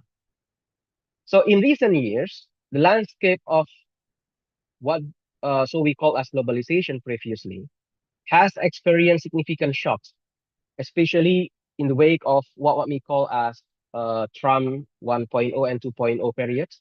So some scholars and commentators have even suggested that we may be witnessing the end of globalization as we know it, or at least entering the phase of deglobalization, maybe. So the question then, is that really the case? So these questions arise from several key arguments. So first, think about the impact of the tariff wars initiated during the Trump administration. So by imposing trade tariff, for example, the United States challenged the long-held principle of free trade and global supply chains. So what was once seen as a positive sum game of globalization now started shift dramatically. So some countries complied with these new rules, while others adopted their own protectionist measures in response. So this brings us to the idea of deglobalization. So we've seen phenomena like the fragmentation of supply chains with the companies like Apple reshoring or nearshoring production closer to home market. And then multinational are diversifying away from China to the place like maybe in Vietnam or Mexico or India. And we are also witnessing a kind of what do we call as tech decoupling.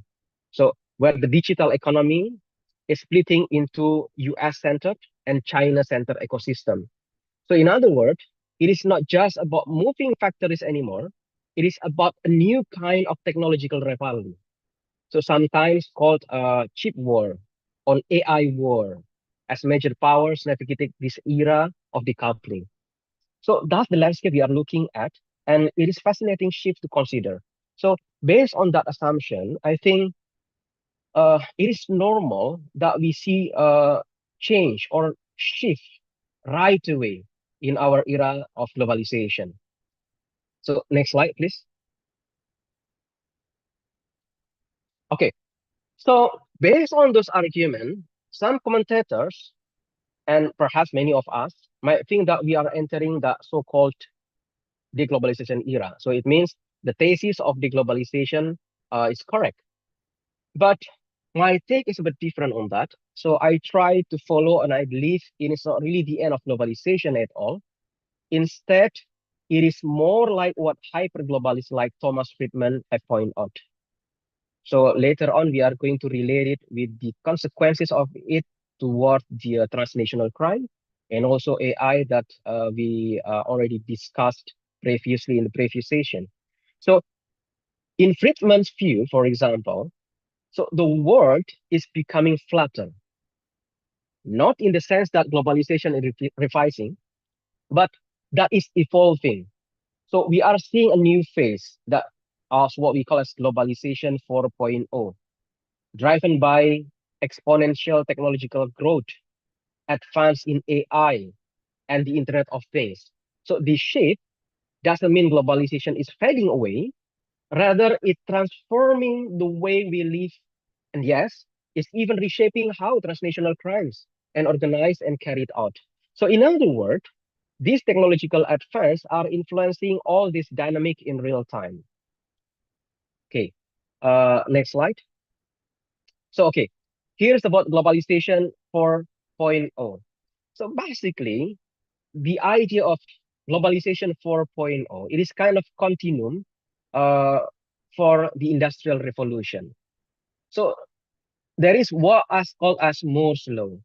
So according to Moore's law, it is the observation made by one of Intel co-founder, Gordon Moore. So he says that the Intel chipset, what we found in the our phone, our computer, our laptop, and so forth. So basically, that's the things that make it smart. So according to Gordon Moore, what is inside the chipset? So the chipset basically it is just consists of transistor and resistor. So according to Gordon Moore in 1965, he believed that the number of transistor on a microchip roughly doubles every 2 years, and it leading to increased computing power and reduce cost for electronics.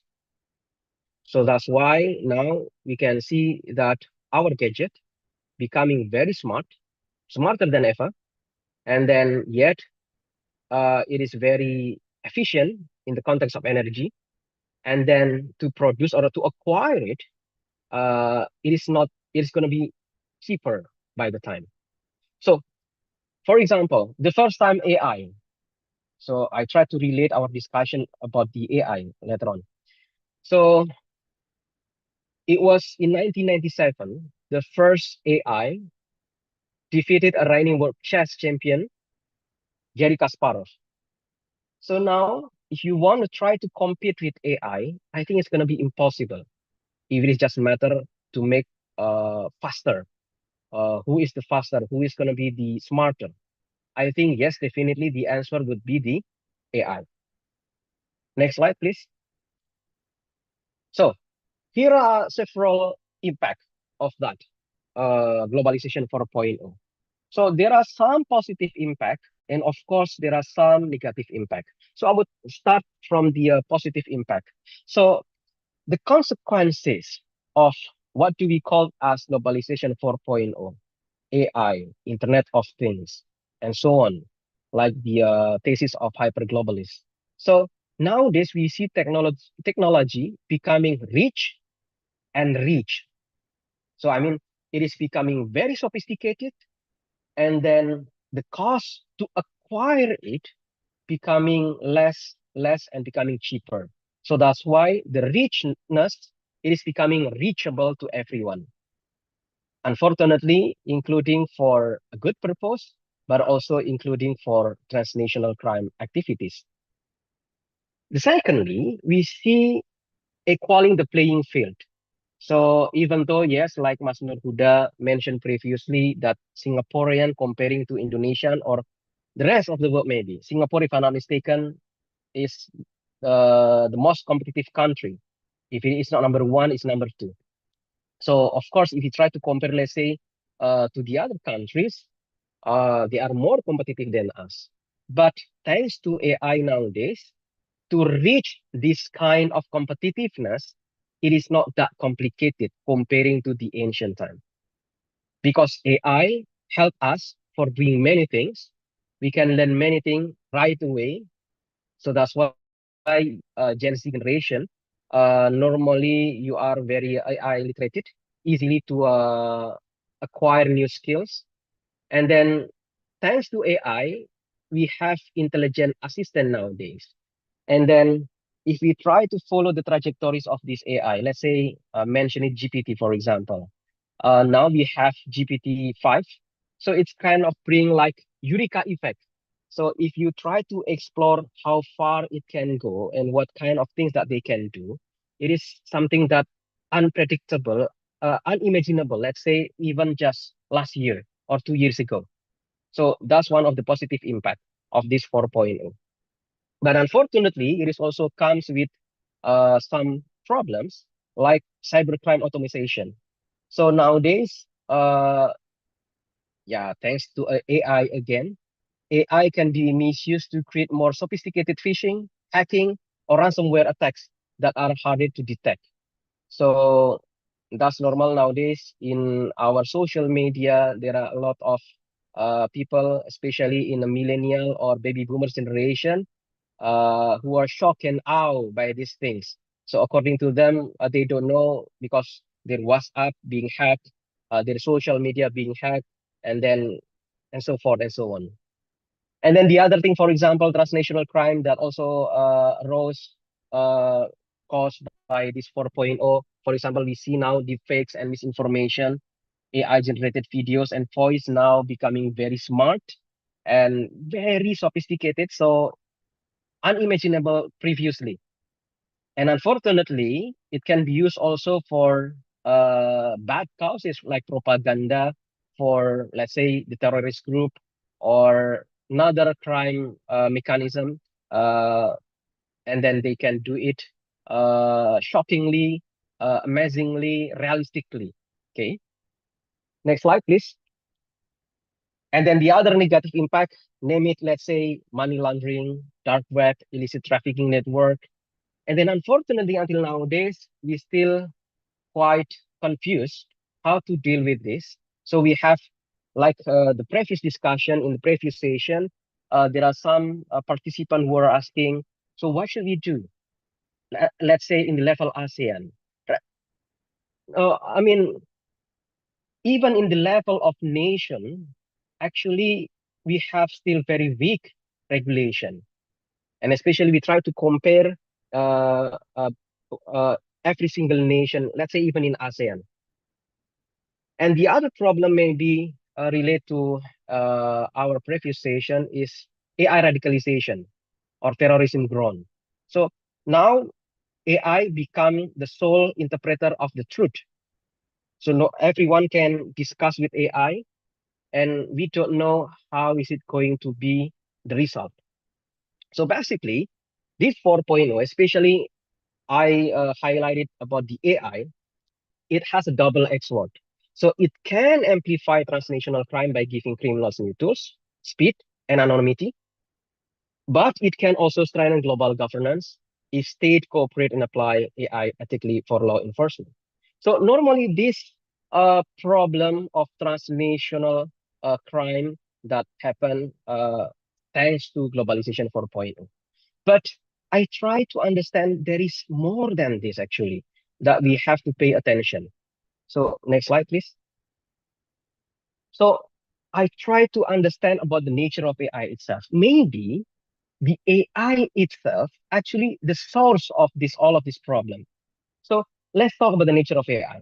So can we see it as the rise of new species that could replace us as a mankind, the smartest species on Earth? Because now AI is very smart. You cannot compete with AI in the context of producing text or even answering questions.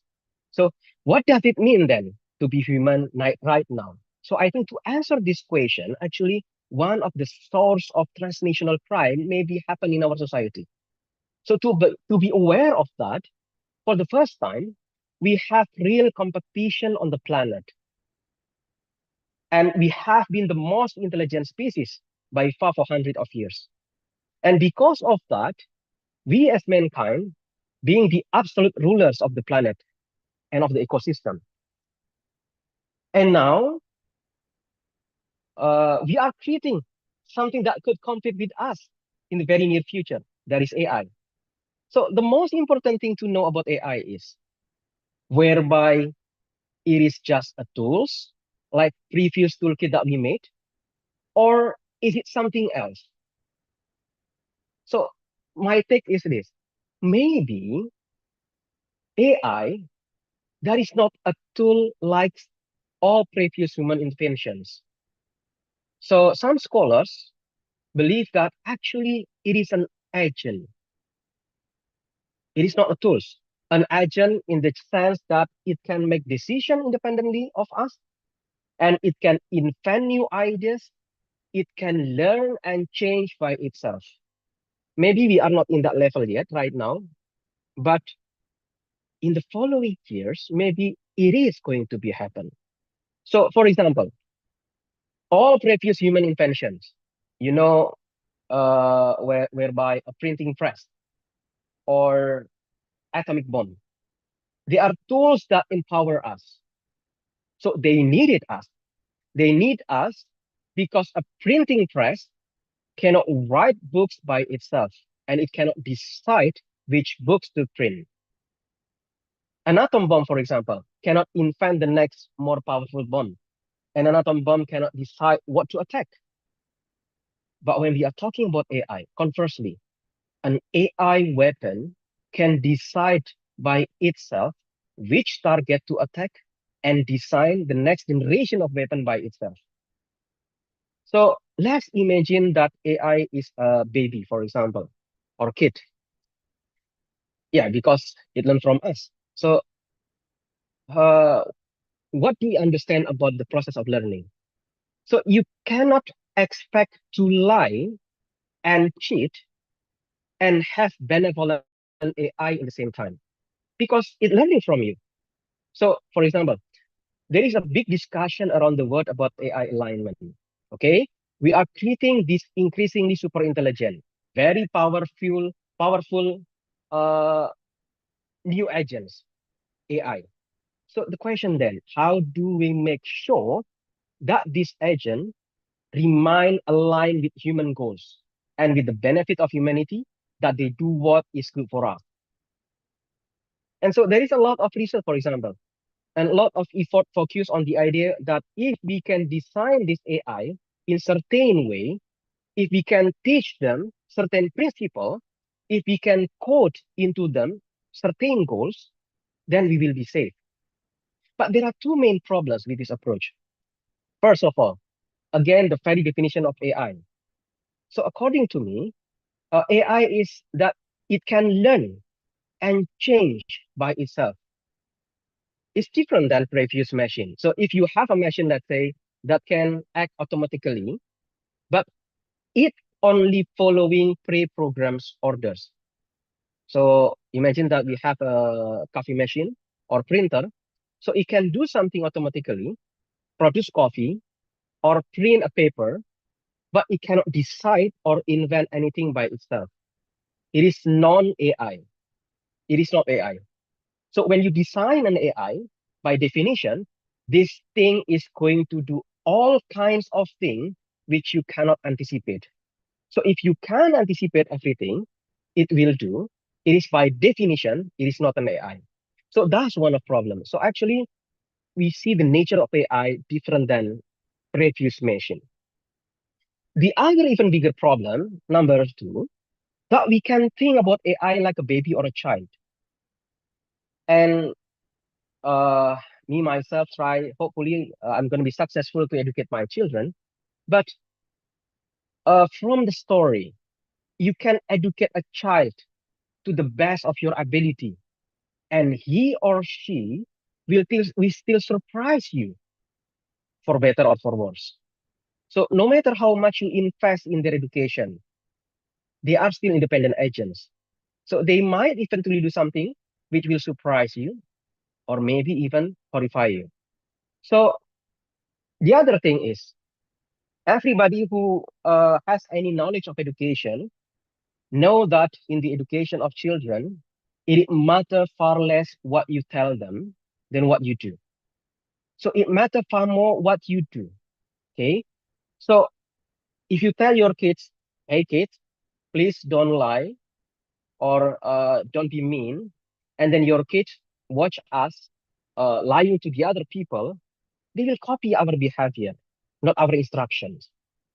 So if we have now this big project to educate AI, for example, not to lie, but the AI given the access all of about us to the world, and they watch how humans behave, and these they see some, let's say, the most powerful humans on the planet, including their parents lying. We are our as our their parents, the AI's parents. So the AI will copy our behavior. So people who think that AI, that maybe no, maybe we can run AI. So let's say from the huge corporation, AI corporation. So while I'm lying, I will teach my AI not to lie. It will work. I don't think so because uh, if I'm not mistaken, Nurhuda also mentioned previously that the one who designed this AI has capitalism mindset to make us becoming their market. Okay, so the other things, there is a huge confusion actually, like already discussed previously, between what do we call as information and truth. So yes, some information is true, and you get information to get to know the truth. But generally, the truth is very, very small subset of most of the all of the important in this universe. So if we are focusing too much on power, and that's a very important distinction. So actually, we have to make distinction between what do we mean by the information and what do we mean by the truth. And sometimes, thanks to AI, it is becoming confusing. Okay. So, for example, for 1,000 years, basically we are extremely good in acquiring more power. Again, this is how we transform ourselves from a traditional tribe into the ruler of the world. So we can fly to the moon, we can split the atom, but we don't seem to be significantly happier than we were in the Stone Age. So actually, that's questioning us. So basically, is there any correlation between this huge amount of power that we gain with our happiness? So maybe AI can give us more power, becoming powerful, but it is not automatically make us happier. So I don't think that as you acquire more power, you necessarily become miserable. But there is no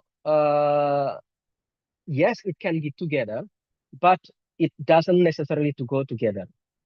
And as species, we have not been particularly good in translating power into happiness or even into knowledge and wisdom.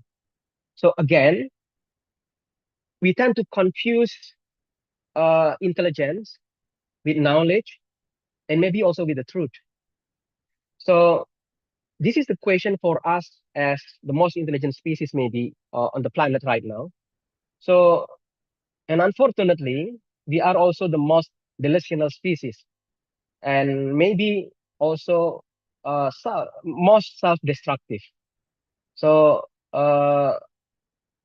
no other animal on the planet will believe that actually, let's say, killing their kind, it is a good way for them. But now we see in our era, this has happened in our species. Yeah. So no chimpanzee, no horse, or no wolf will believe that. But unfortunately, millions of people believe that.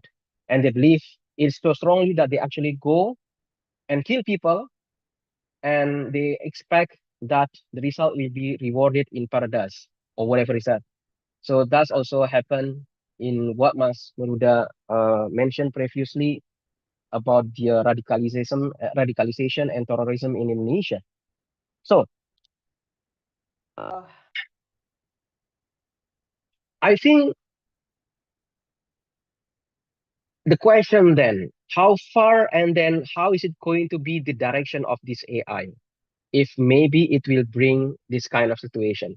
So I would like to try to make some scenario, let's say.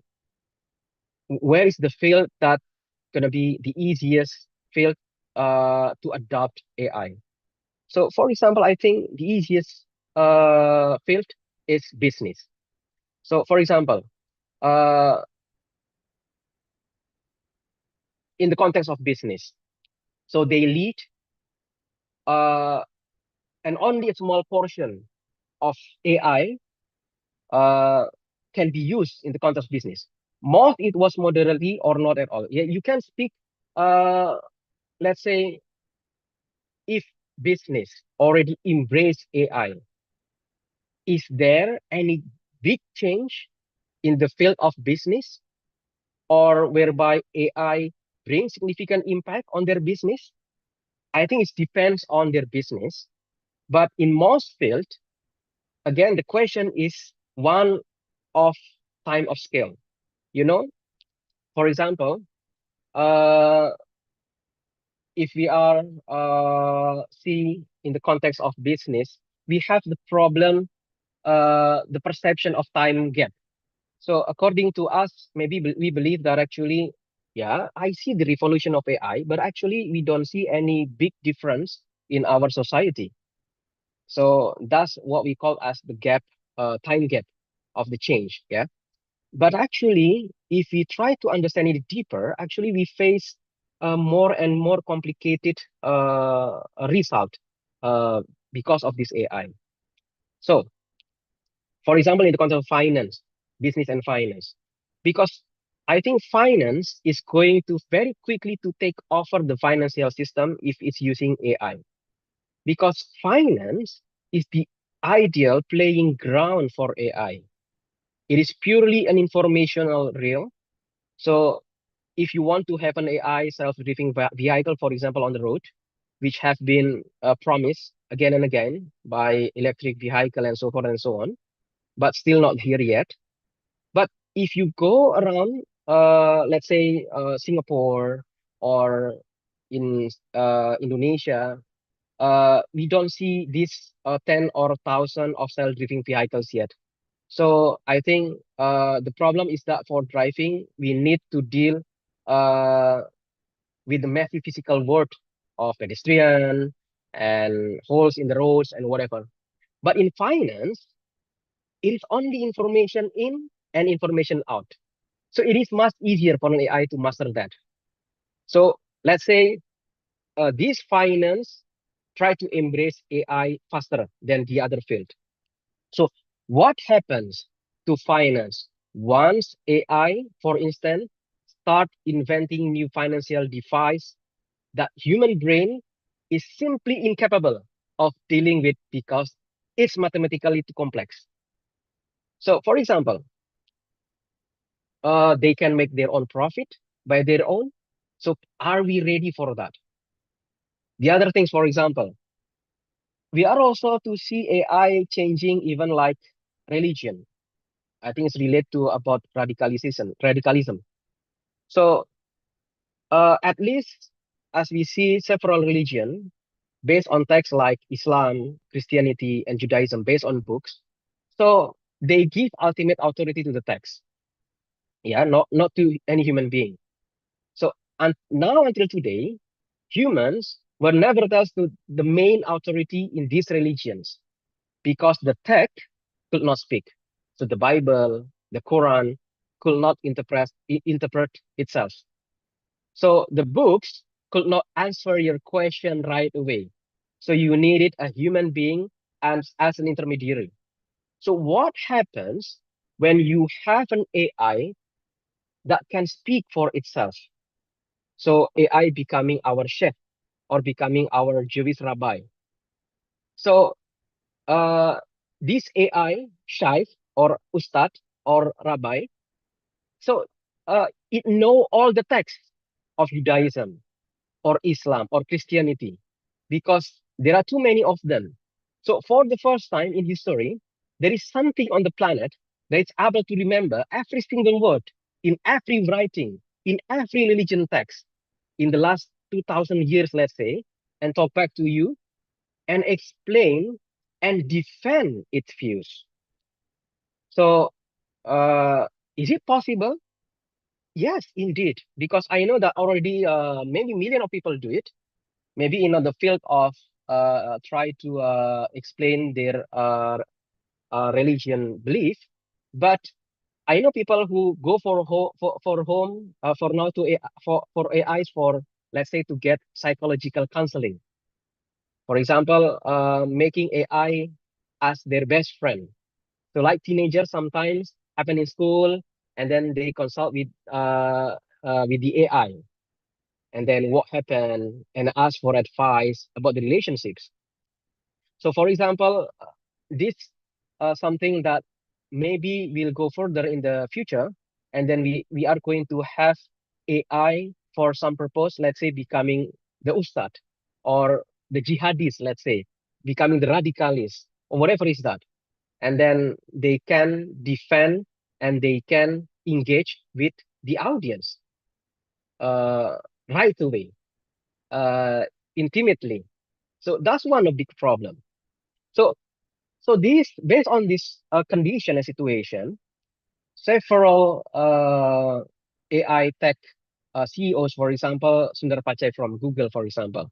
So he say that if AI proves to be, quote in his word, very disruptive to, let's say, to the people, so he said that maybe Google also would be open to slowing it down. So, okay, so it is not about Google only, but for the whole companies behind this AI. So if we believe that, do you think that this AI, it has a potential peril? So can we stop it a bit or slow it down? I think that's a big discussion to need to understand about this phenomenon. So because I want to emphasize that AI has enormous positive potential, but as well, it also comes with dangerous potential. And I don't believe in historical or in technological determinism. You can use the same technology to create completely different kinds of societies. So we saw it in, let's say, in the 20th century, that you use exactly the same technology to build a communist totalitarian regime and also liberal democracy in the same time. So that's right. In the same with the AI, we have a lot of choices about what to do with it. So if a guy, again, provided we remember that for the first time, we are dealing with the agents and not tools. So it is making more much more complicated. But we do have still most of the agency is in our hand.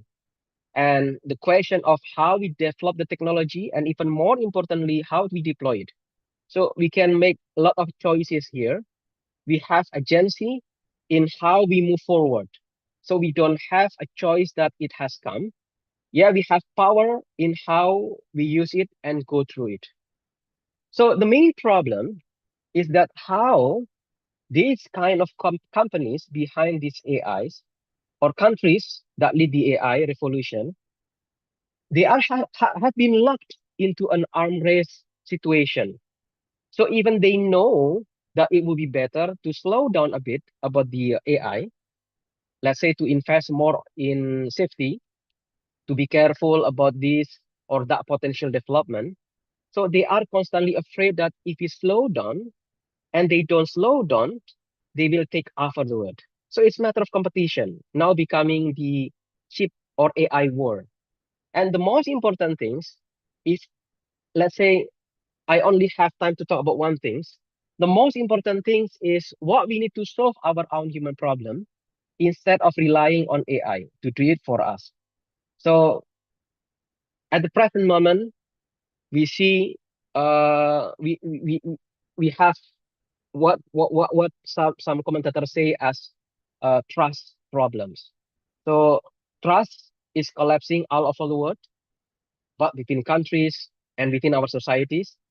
So we as humans can no longer trust each other. But so also the international system and trade system and everything is collapsing. But we trust in AI. So this is big issues that we face nowadays. And unfortunately, maybe we cannot rely on AI only to solve this problem, but we need to believe in ourselves to solve all of this problem. So this discussion actually, if you try to questioning about the issue of globalization, deglobalization, and AI, I think what we see actually is just the continuation of globalization 4.0. And one of the most distinct feature of it is AI.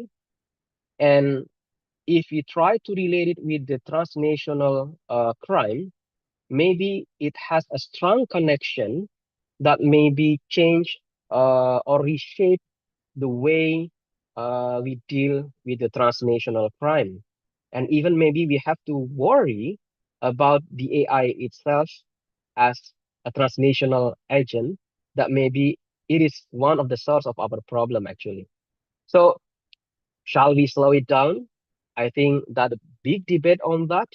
So I think I don't see that in the near time the slowing down process will be taking place because we are already trapped in the competition between several great powers to become the superpower of AI.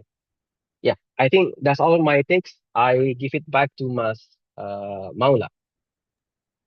Thank you very much, Mas Wendy, for your wonderful informations, wonderful materials. Well, actually, it's very concerning, especially the AI thing, right? So, is there any question from the audience?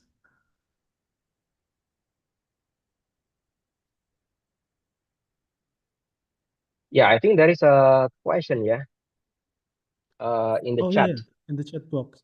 Okay. So, the question is from Nina Garnis. The question is, since you mentioned Trump's tariffs, do you think this new regulation was applied to many countries only to make negotiations and make them agree to new fairer trade deals, or was there a hidden motive to protect the specific US industries from the foreign competition, especially China? So that's the question, Mas Wendy. Okay, thank you so much, Mbak Nina Garnis from LSPR. So yeah, you're correct that actually it's kind of confusing. What is the goal behind this Trump's tariff war? Because it doesn't make any sense economically. But that's the reality that we face nowadays. Basically, that's just kind of the sign of what I present previously as the consequences of globalization and deglobalization, and also 4.0. Because now what we see US believe that actually China becoming one of his most real competitors. And then they try to slow it down, including in many fields, especially in the context of AI. So US cannot face that the China will be faster in the context of the race of AI. So US try to do many things, everything to slow it down, including the economy behind of China. So that's why Trump imposed these tariff wars. So relate to what I say in my presentation. This situation actually worsening everything, especially about the AI, because as I mentioned previously, AI, if we believe that it is not only a machine, it is an agent that uh, has their capability to learn and to adapt. So maybe we need to understand it wisely, whereby is it really necessary, whereby we already prepare to deal with the AI. But unfortunately, portrayed by this geopolitical contestation between, let's say, US and China, I think it's going to be more complicated for each parties, including AI tech in China or also in US, to slow it down, their process. So they want to make it faster. I cannot imagine, let's say, in the next following 2 years, how far it will go, the AI. Maybe we cannot imagine that maybe we are going to face another Eureka effect. So the question then, whereby do you really ready for that, to adapt and to adjust with that? Because when this AI rose, I think, like I present previously, it come also with the positive side and also with the negative side. And one of negative side is transnational crime, and then how this AI reshape and change our society. How do we interact each other? How do we interact inside our family? So this is the big things. So yes, that's very sharp question from Nina, to try to understand actually it is not only about the matter of tariff, but actually if you try to see it in a wider context, it is the way how US try to slowing down the rise of China inside their competition with US. Yeah, I hope that answer your question, Mbak Nina. Thank you very much, Mas Fendi. Is there any follow-up question or response from Mbak Nina? Okay. Is there any question from the audience?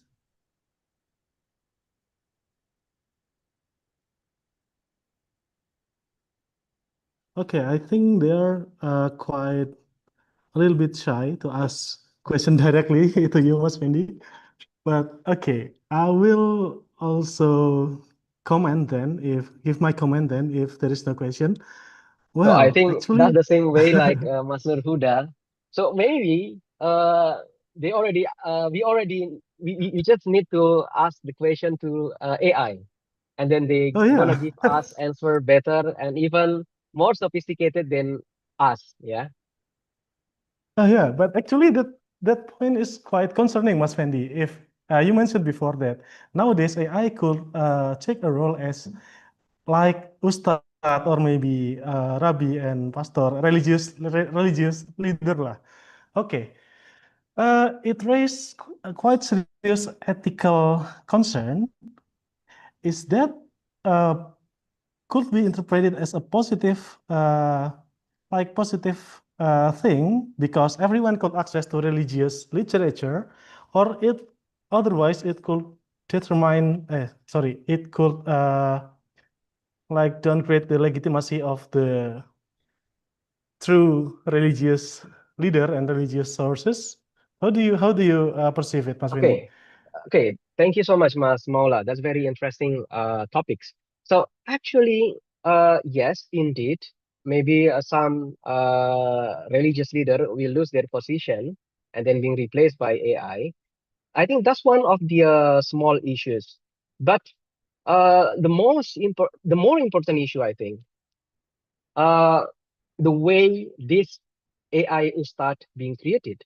So, for example, so if you understand about this AI, they are being designed not to give us the truth right away.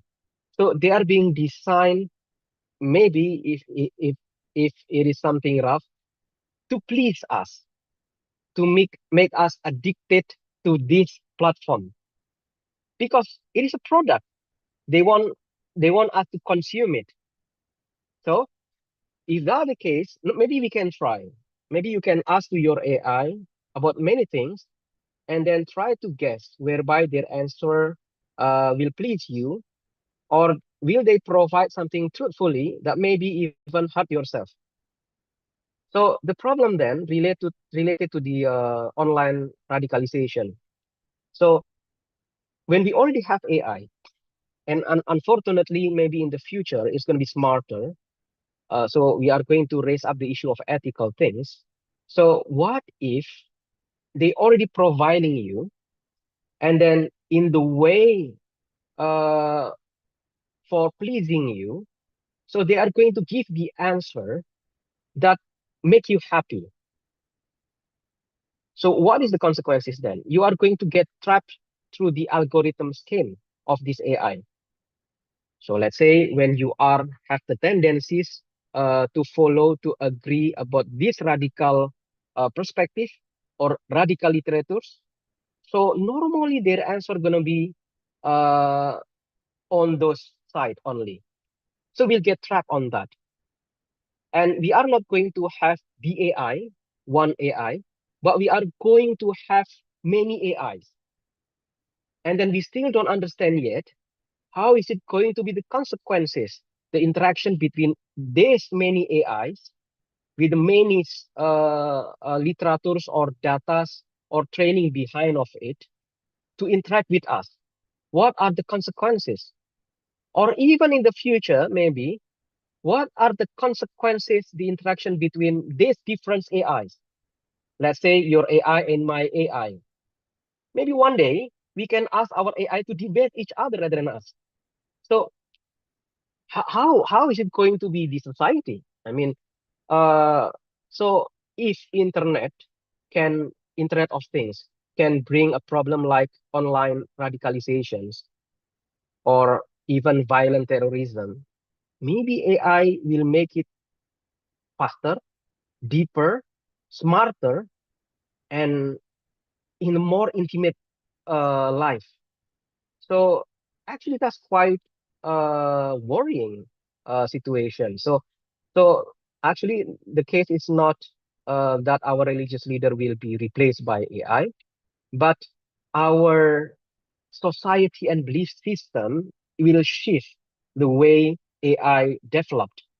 And unfortunately, we still don't know it yet. How is it going to be the consequences for our societies? I think that's my take, Maula. Oh yeah, actually I am about to ask that question as well because yeah, it's very concerning if we talk about how could AI shape our daily life and how our behavior. And okay, there's a case back then in 2016 when AI that has been developed by Microsoft. The name is Tay, Tay. It was a Twitter chatbot. They shut it down just no yeah, just like few days after it released because the chatbot start to tweet racist and hate speech tweets in the Twitter. And yeah, it do so because the algorithm in the Twitter that tends to yeah tweet some racist thing and something. And the similar case happen also repeated in the South Korea in 2021 with the quite similar case. Okay, I'm starting to think that if we talk about AI doomsday, like well, my wildest imagination is like Terminator in this case, Mas Wendy. So I always imagining that if someday the AI going out of control, it will be like the Terminator scenario. And every time I Google it, most of the articles online suggest that it is not likely to happen anytime soon because the AI itself hasn't developed same self-awareness like the human, right? But because of your presentation, I just realized that AI no needs any self-awareness like human. AI needs no desire like human, but the algorithm could shape it into a killer machine. Like you also mentioned the AI weapon, right? Where the AI could determine its target. They can shoot anyone who it perceives as a threat. So, uh, how far actually this AI learn, and what are the data that they are? What are the limitation of the data that they are learning to? And is that any possibility if one day, if the dangerous AI like that, like AI weapon and also yeah basically all of the AI they are being shaped by like yeah you also talk about deglobalization where the world is going back to the like similar like to the Cold War era, one bloc versus the other bloc, and the hates are developing like from uh, like the Russia and Ukraine and also US and China.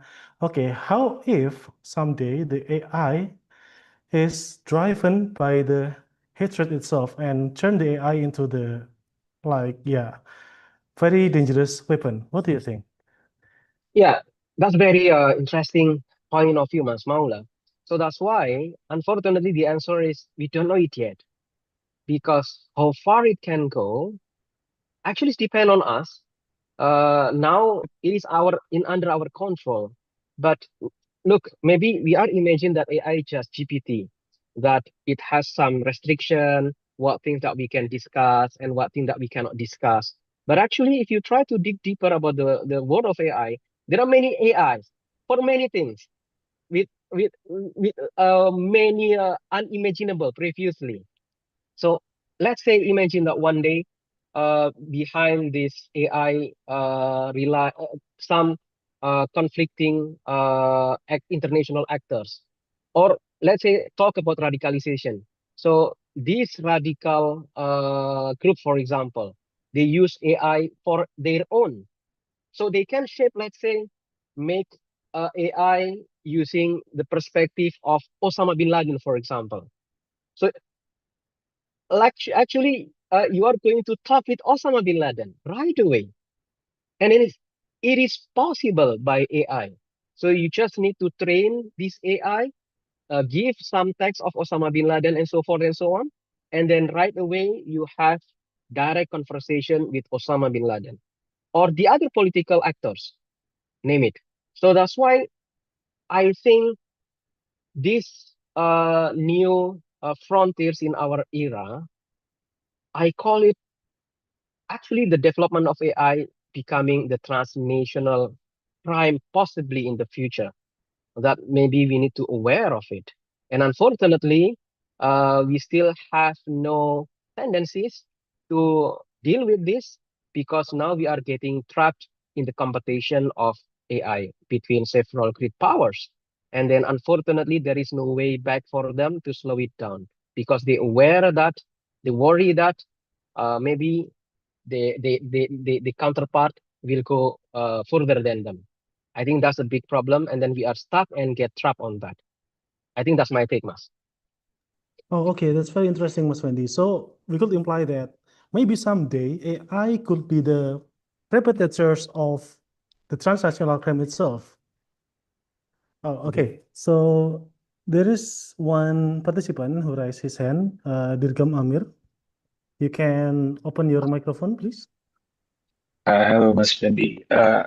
I think this is kind of a simple question. So I would like to highlight how AI revolutionized how we live, like how smartphone did. I mean, it changed how we live, uh, well, generally. And well, AI emerged and well, it's kind of new, right? AI is not something as from the old days. It's kind of new, right? Maybe my question is, will AI actually, I don't know, slow our progress as human beings? Is the thing.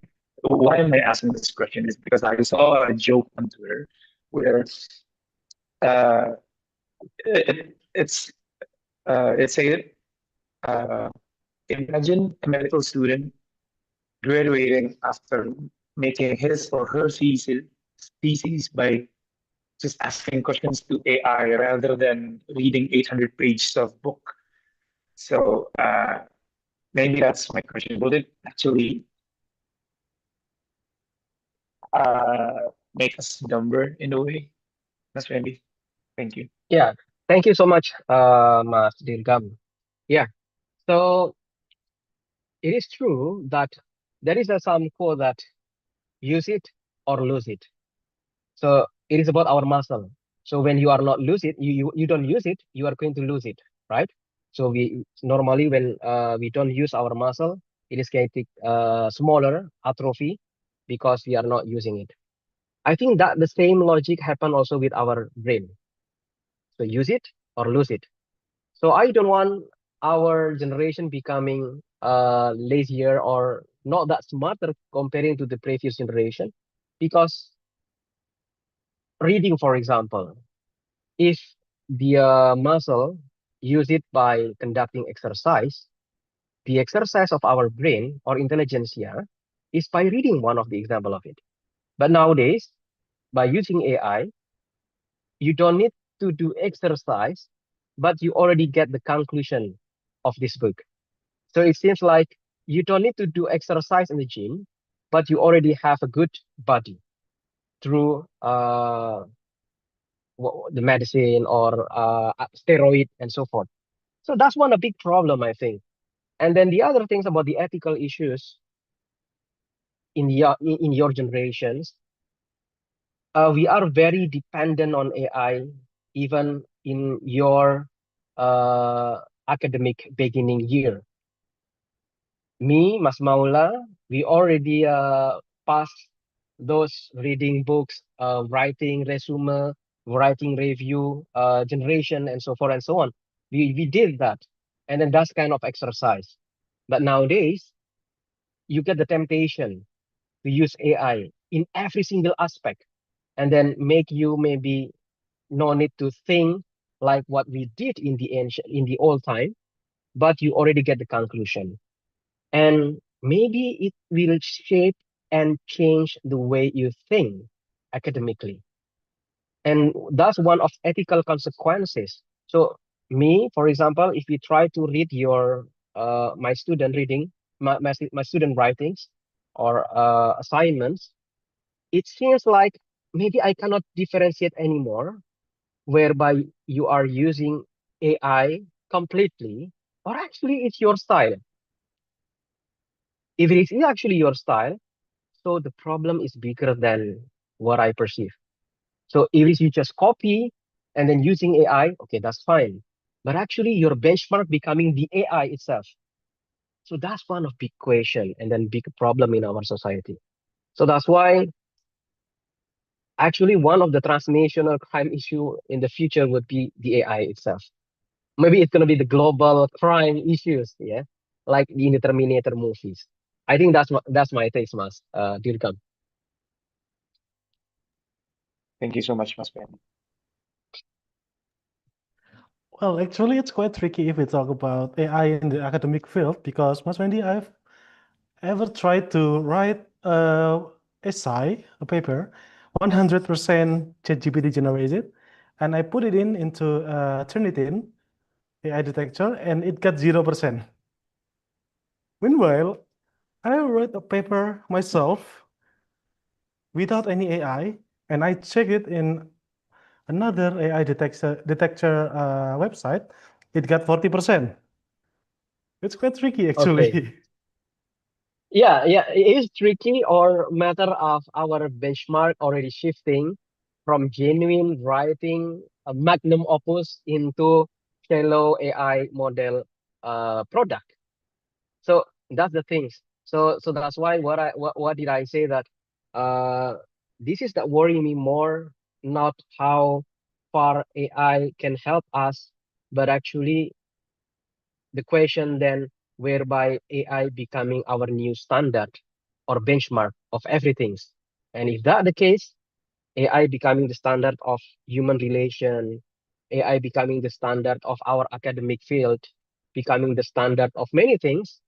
So maybe we need to start to worry and then questioning about ourselves as mankind. How is it going to be our role in this hyper globalist change brought by the AI? I think that's what can I say, Mas Maula. Yeah, thank you very much, Mas Wendy. But it's very interesting discussion, but unfortunately, the committee has reminded me that our time is up. So we have to close this session. Thank you very much, Mas Wendy, for the wonderful insight. But please don't leave the room just yet because we have a photo session. And I think I will give the time back to the MC. Thank you very much. Okay, thank you very much for Mr. Fendi and Mr. Maula for the amazing discussion. And let's give a big round of applause for Mr. Maula, who did an amazing job leading the panel discussion today.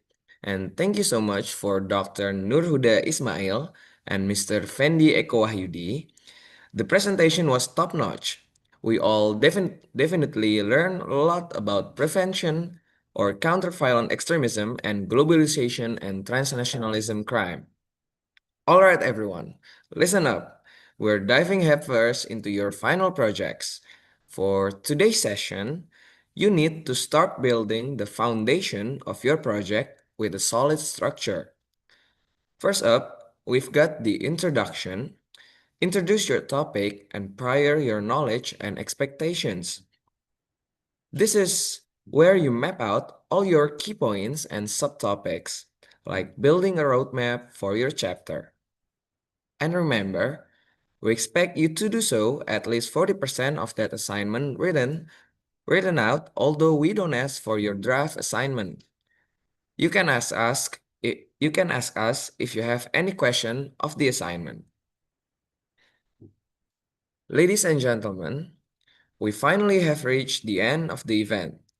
Thank you so much to Dr. Nurhuda Ismail and Mr. Fendi Eko Hayudi for the insightful presentation, and thank you so much for Mr. Maula Hudaya for leading the discussion session. However, Before we close today's agenda, we will take documentation together. So please everyone, turn on your camera and give us your best smile. Okay, to the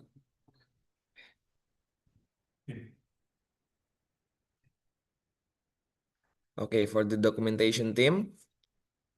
1, 2, 3.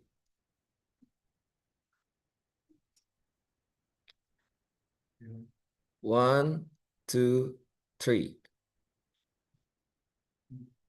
Okay, thank you so much.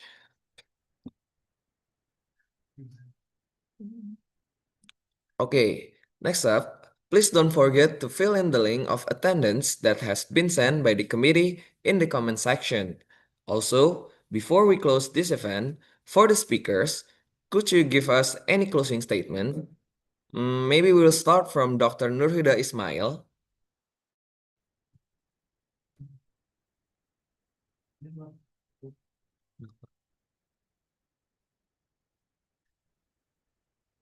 Okay.